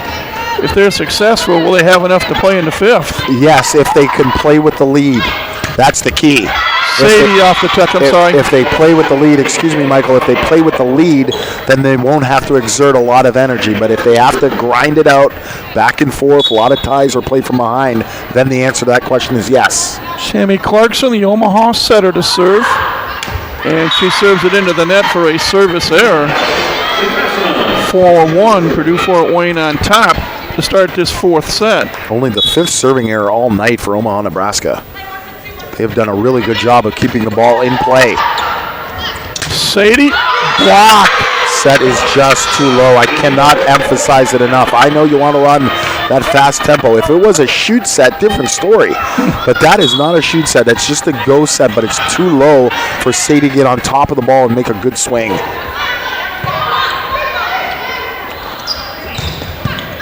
Sadie rejected. I'm not sure if that was Crow or if that was Borst, but one of them got the kill, and it's a 6-1 Mastodon lead. The Dons have really jumped up to a quick lead. And timeout called by Omaha. And that's something that was needed by Purdue Fort Wayne to get out to that early lead. To show you how close this match is, looking at my numbers right now, Purdue Fort Wayne leading in kills 48-47, Omaha leading in assists 45-44.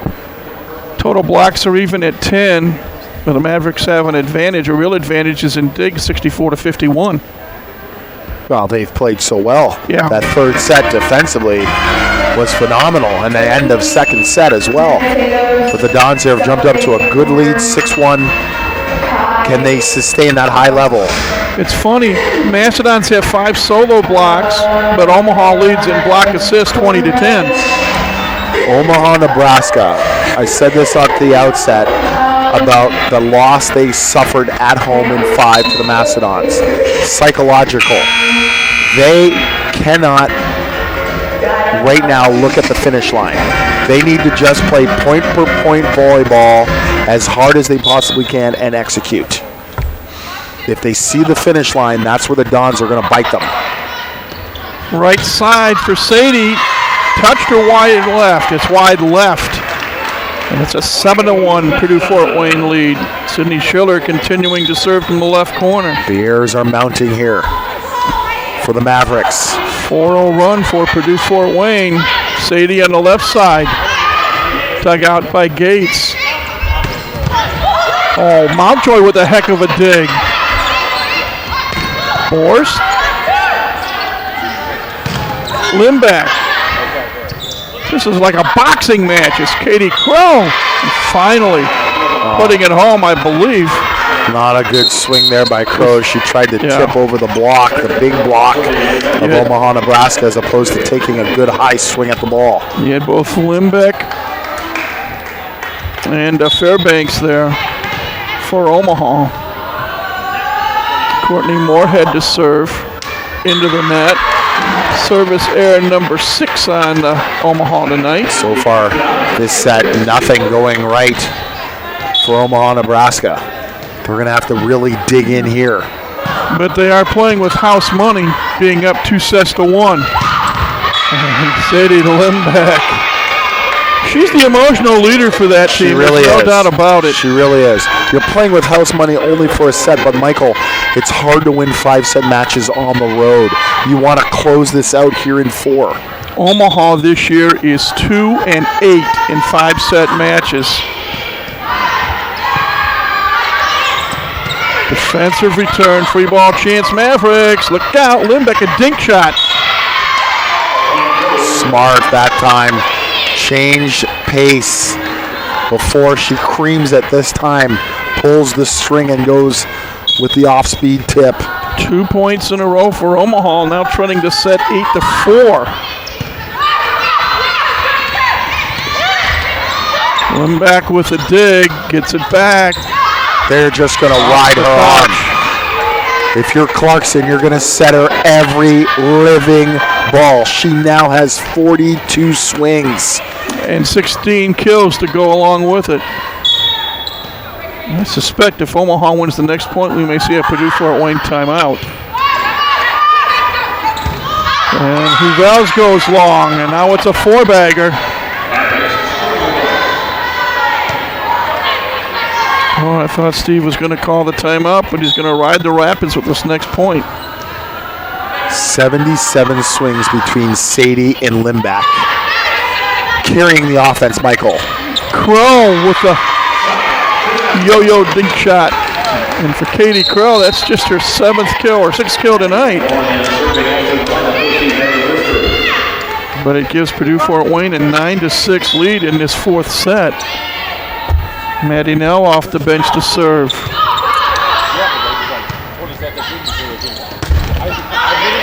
Partial block on a swing by Leonard. Limback, yes. Her two favorite words after a successful point are "let's go." I love it. Vamos, if you're a Rafael Nadal fan. Michael, Sadie, 35 swings. Yeah. Limback, 43 swings. That's 78 swings out of 144 as a team. 55% is your offense for two players. And Maddie Wurst goes long. And Omaha got the momentum right now. They're close to within one. Trending the set 9-8. Sadie Limback with that unique left-handed serve. Oh, that's a sick cutty there. Which way do they go? Limback clips the net. Huvel's got a hand on it. Oh, wow. Big swing that time. Dons by 2. Yeah, 10-8. They're going to have to settle themselves down. It's about playmaking here in the fourth if you're the Dons, especially at the net, both offensively and defensively. Oh, that run again, this time by Blaschko. The reason why the backslide is the toughest ball to defend in volleyball, as the ball is floating, you as a blocker typically float past the point of contact. And as a hitter, you can wait and delay when you want to attack the ball.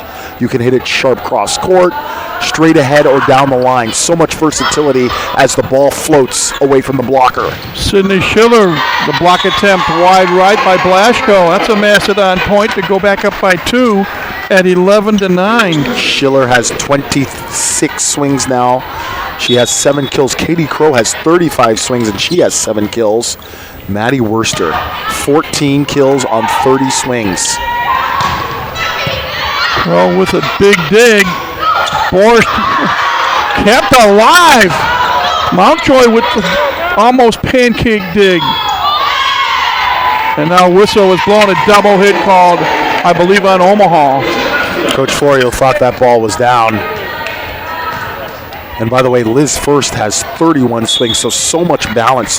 4 players about to be in 30 swings for the Dons tonight. Clarkson for Sadie. That's a much better ball. The go tempo, it's fast, but it's higher. Sadie, it's in her wheelhouse that she can hit the option down the line. Before I forget, Rock, I promised Steve Florio's mom and dad, Steve and Wendy, who were here last weekend, they're listening to this match in Rhode Island, so we'd say hi to them. Defensive return, free ball chance, Omaha. Look out, Sadie. And it's 12-11. I had a wonderful conversation with Mr. Florio a week ago as he was walking into the building.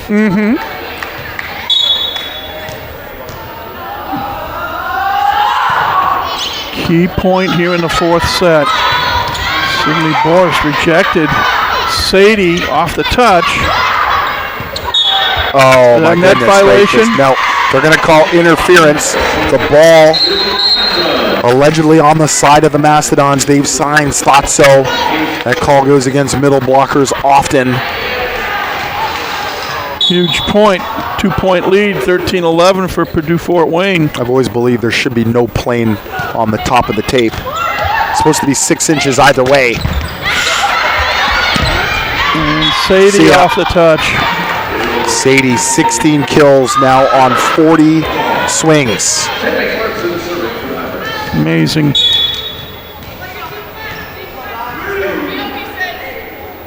Sammy Clarkson, the setter to serve. Mountjoy with a dig. Look out for Fairbanks. Wow, Don's got it back over. Limback. Good effort by Katie Crow, and a miss hit by Liz First. Look how hard the Dons are playing to try and put the ball away. The scrappy play of Omaha, Nebraska in the backcourt. The defense, it wasn't there the opening set for the Mavericks, but it's been there in sets 2, 3, and 4, and it's made all the difference in the world. And Steve Florio has just called his second and final allotted time out of the set. We're tied at 13. A long way to go. Look how even this match is, Michael. Oh, yeah. 157 swings for the Dons, 153 for the Mavericks, 54 kills for the Mavericks, 51 for the Dons. Digs, 72 Mavericks, 59 Mastodons. Hitting percentage 183 Omaha, 185 Purdue Fort Wayne. Yep. 11 blocks for Omaha, Nebraska, 10 for Purdue Fort Wayne. It's coming down as to who has the key run at the key time. Yeah, and really, it's almost watching two similar teams, to be quite honest with you. Yeah. Because you know the serving and passing is a crucial part of the game, but it's going to come down to defense and transition.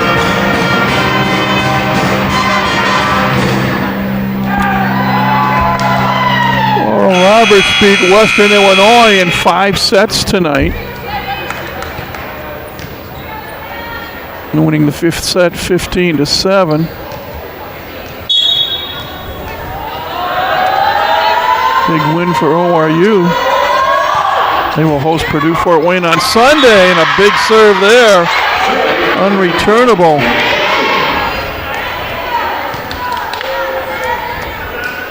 By Sammy Clarkson, a freshman out of Omaha. They're up 14-13. Trouble. Big, wow. How did first use her elbow to get that ball across? And it's in. Everything going the way now of the team in black. They're brimming with confidence, and Purdue Fort Wayne is royally frustrated.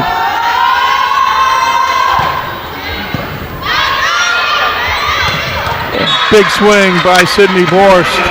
Borst restoring order in the middle. 15-14. The Omaha lead is just 1. Sydney Schiller, the freshman from Michigan, to serve, and she goes too long.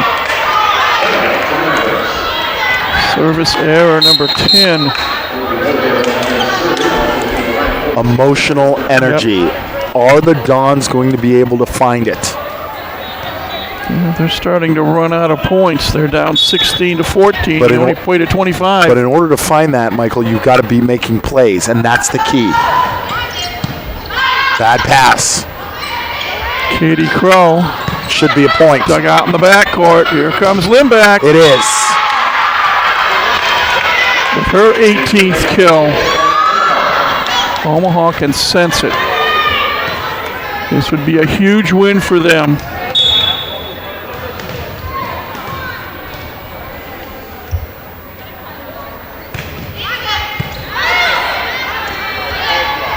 Crow kept alive. Josso at the net. Lindbeck, touch shot. Somehow kept alive. Nice block by First. Oh, Fairbanks with a feather duster. You really like the decorum of the bench for Omaha, Nebraska. Cool, calm, collected, providing the necessary information. The players have done a good job in receiving that information and going out and executing the game plan. And First is wide left. And now real deep trouble for the Mastodons. And Coach Florio knows it. And he calls his second timeout of the set. I thought he called a timeout at 6-1. Oh, I'm sorry. It was Omaha that called the timeout at 6-1. My correction. So now the Dons are out of timeouts, and they're running out of time. Well, this is huge, Michael. If Omaha, Nebraska wins, they go to 8-5, and the Dons go to 9-4.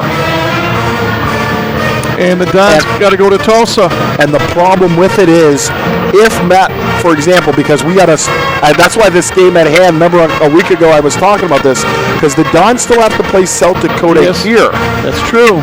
If for some reason the Dons lose that match, and say Omaha and Purdue Fort Wayne are tied, Omaha's going to have the tiebreaker because they're going to win in 4 sets if they do, as opposed to what the Dons did there in 5. So the Dons could go from tied to second, perhaps down the 4th, maybe even 5th position. I mean, there's still a lot of volleyball to be played. I don't want to get ahead of myself, but the implications for this match, ginormous, as the youth of America say. See what happens. 19-14 Mavericks here in the 4th set. The Dons in row 2, Crow left, first right, Borst in the middle. Omaha has scored their last 4 points. Crow, is that a kick? Yes, it is. Nice dig by Schiller. Miss hit. Oh, that's a double contact. Yeah, play should have been stopped perhaps. Well, off the touch, the Dons will get the point. Ooh. Because the reason why that's a double contact on Leonard, that is not a blocking motion. She actually went to swing at the volleyball one arm. So that's actually a swinging attempt as one, and then she plays the ball up. That's number 2.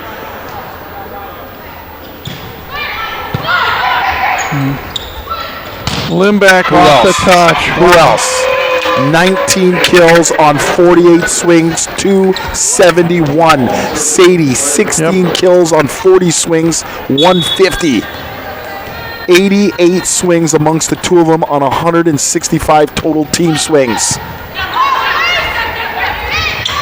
First, off the touch. And it's 20-16, but Purdue Fort Wayne has got to mount a rally right now. And it can only happen defensively. That's the problem when you have to play from behind. You've got to serve tough, and you got to block and play defense. All the Mavericks have to do is side out, but they shank that one. And Hugas puts it away. There's one. And timeout called by Omaha. Scores now 20-17. Mavericks still with a 4-point lead.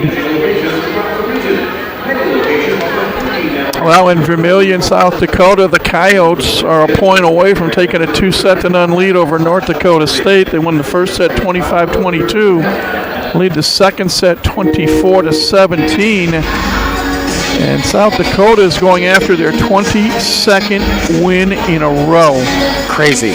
Yeah, they absolutely crazy. They're 24-1 on the year. They're perfect 13-0 in Summit League play. I believe their only loss, I want to say it was to Rice way back when. Rice, they're ranked in the top 20 in the country. I think they're 18th if I remember correctly. Let's take a look. Rice now, they're 17th in the country. They're having a good year. They're 21-1. And we talked about Oral Roberts beating Western Illinois in 5 tonight on Tulsa. And one other match about to get underway. North Dakota will be at Denver. But this is the match that we're worried about right now here in Fort Wayne. And wow, almost I thought it too long of a serve, and somehow Omaha gets it across. Worcester rejected by Blasco. That hurt. It looked all like it was going to be a point for the Dons on that serve. They did everything right. They got the good serve. They put Omaha, Nebraska out of system.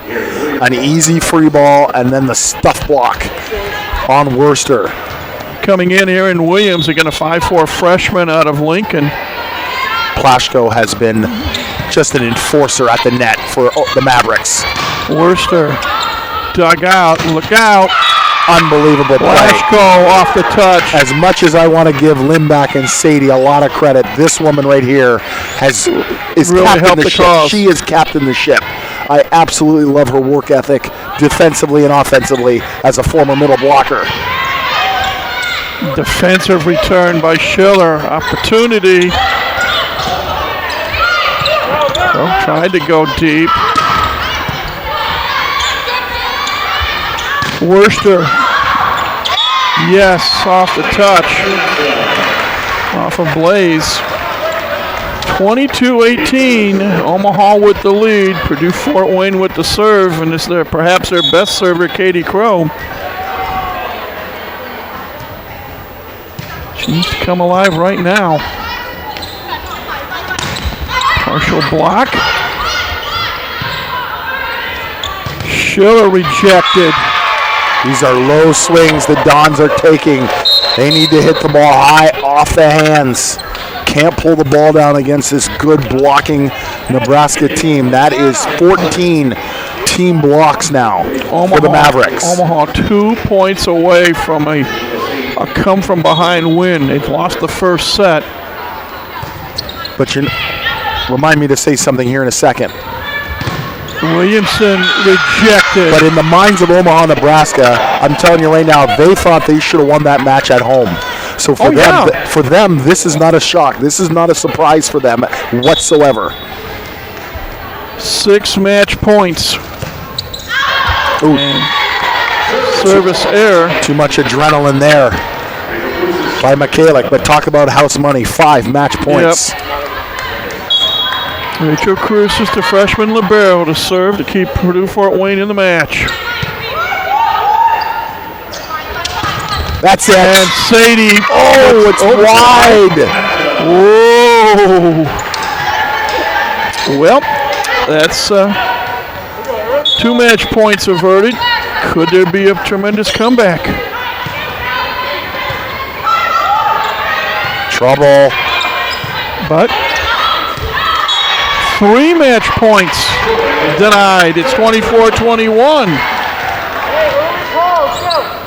Still a heartbeat for the Mastodons.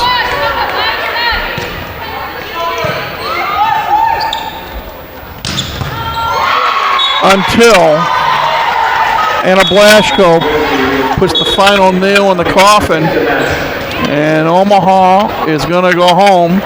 Well, they're going to go to Western Illinois, but they're going to enjoy this win tonight. They win the 4th set 25-21.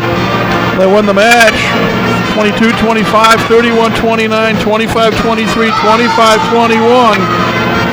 They improved to 8-5 in conference play, 15-12 overall, and for Purdue Fort Wayne, they fall to 9-4 in the conference, also 15-12 overall.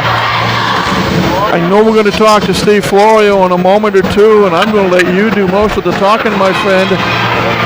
You know he's got to be frustrated. This was a match they could have had. And probably should have had after that opening set. The second set changed the entire complexion of the match. It really did, from obviously a physical standpoint, but also a psychological standpoint. And it really puts the Dons now in some serious, serious jeopardy coming down the stretch of Summit League play. Yep, Steve's talking to the team right now, and we hope to be talking with him momentarily. But this one's going to hurt, and here's the other thing too, Rock. They get on a plane tomorrow and head for Tulsa. Yep, they got to play ORU is celebrating a 5-set win at home over Western Illinois. That moves them up. That makes them 3-10 in the conference. Western Illinois is 3-10. Should Denver beat North Dakota will be 3-10. And you got a fight for the final playoff spot in the upcoming Summit League postseason tournament, which will be in Denver in about 10 days or so. Well, we await the arrival of head coach Steve Florio. We'll see how long before he comes over.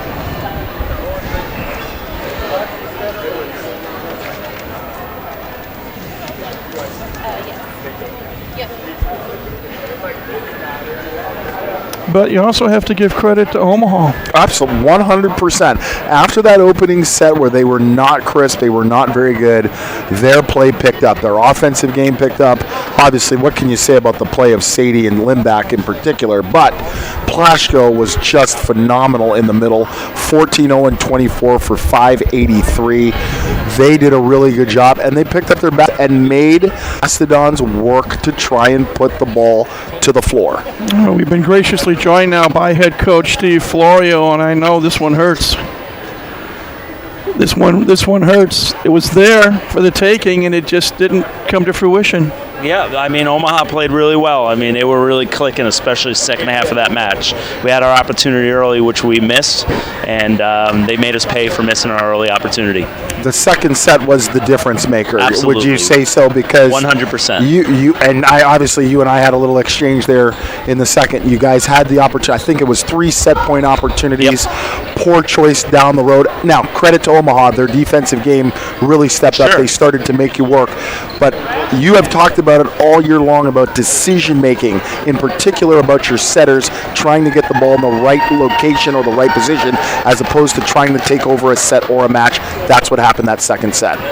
Yeah, I mean, if you were watching, they had a DS in the front row, and it was all we could do to get the ball over a DS, and then when we had an opportunity to do it on a perfect pass, we didn't. So missed the serve on set point too. I mean, we just didn't execute. We just weren't sharp tonight, and Omaha, credit to them. On the road, they showed up, they picked their game up, because I don't think either team was playing their best volleyballs through sets 1 and 2, and Omaha raised their level, and good job by them. For the majority of the match, your right sides, Liz First and Maddie Worcester, were phenomenal. They were carrying the offensive load while your left sides and middles were getting very little production. Was that a game plan coming in to work the right side of your court? Well, we wanted to swing into their zone 1 because we knew their setter playing the first ball, she's an okay defender, and number 10 back there is just an okay defender. So we felt if we can get that ball into that area of the court, we were going to have a good opportunity to score versus hitting the ball into the libero, who's one of the best liberos in the league. So that was part of the game plan, but we needed more production out of our outsides. Obviously, Katie Crow is one of the best outside hitters in the league, and she had 7 kills tonight. She almost averages that per set. Rachel Williamson comes in and does a really nice job. The one thing I kept talking about on the air was emotional energy. It looked like we didn't sustain a lot of emotional energy on the floor to carry some long runs from time to time. But she came in and really did a nice job in Schiller's position for a few points. One of the things we wanted our outside hitters to do was hit outside hands, and I think that's how she got a few of her kills, which is what our other outsides were struggling doing. So good for her to come in. Hasn't played much all season. And remembered the game plan and went for it. I know obviously you're disappointed, as any coach would be given the circumstances. How does this affect, though, your team moving forward? Because now you got to go on the road to Oral Roberts, a tough place to play. On Sunday, it's a short turnaround to prepare for them, and then as you come down the stretch, you have South Dakota and South Dakota State here at home. But what is the effect of the way that the team played tonight? Perhaps more so than the result, but it could be equal. The psyche, how does it take place with our team? It's little things that decided at least that second set. Yeah, big time. And maybe even the third set, right? And so hopefully the takeaway for the team tonight is we have to be focused the whole match through, and we have to execute first time around, not second time around, because, I mean, when you're playing against the top teams in this league, there's very little margin for error, and we exceeded that margin tonight as far as choice making and execution. Well, it's a tough one, but everyone's going to get a chance to think now. I know you and Jazz and the staff, you're going to put together a match plan for ORU. You're going to get to think about it.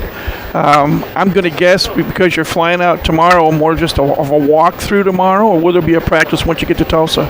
We'll figure it out when we get there. Yeah. But there is another match Sunday, and you can do it. Yeah, we got to bounce back. You beat ORU here, you can beat them there. Yep. Safe travels, and we'll talk to you next Friday when South Dakota State comes to town. Thanks, Coach.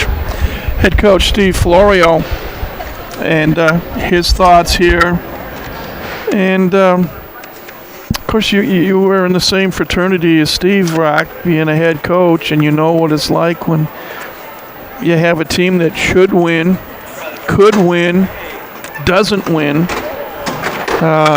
Well, to answer your question before you even get to it, though, the frustrating part as a coach is because you're in control of it as a team. Yeah. I mean, coaches have all the power, but they have no control because they don't know what they're. You can put whatever lineup you want out there, but if they don't execute and perform, then you're in trouble. And that's what Coach Florio is frustrated about in regards to his team tonight. Let's look at these final numbers. And again, give Omaha most of the credit. They came back from behind. They lost that first set 25-22. They had to dodge 5 set points in the second set. And they took advantage of their second set point opportunity to win it 31-29. And then they won the last 2 sets as well. Mavericks led in kills tonight 61-56. They led in assists 59-51. They led in digs 78-66. And in team blocks 15-10.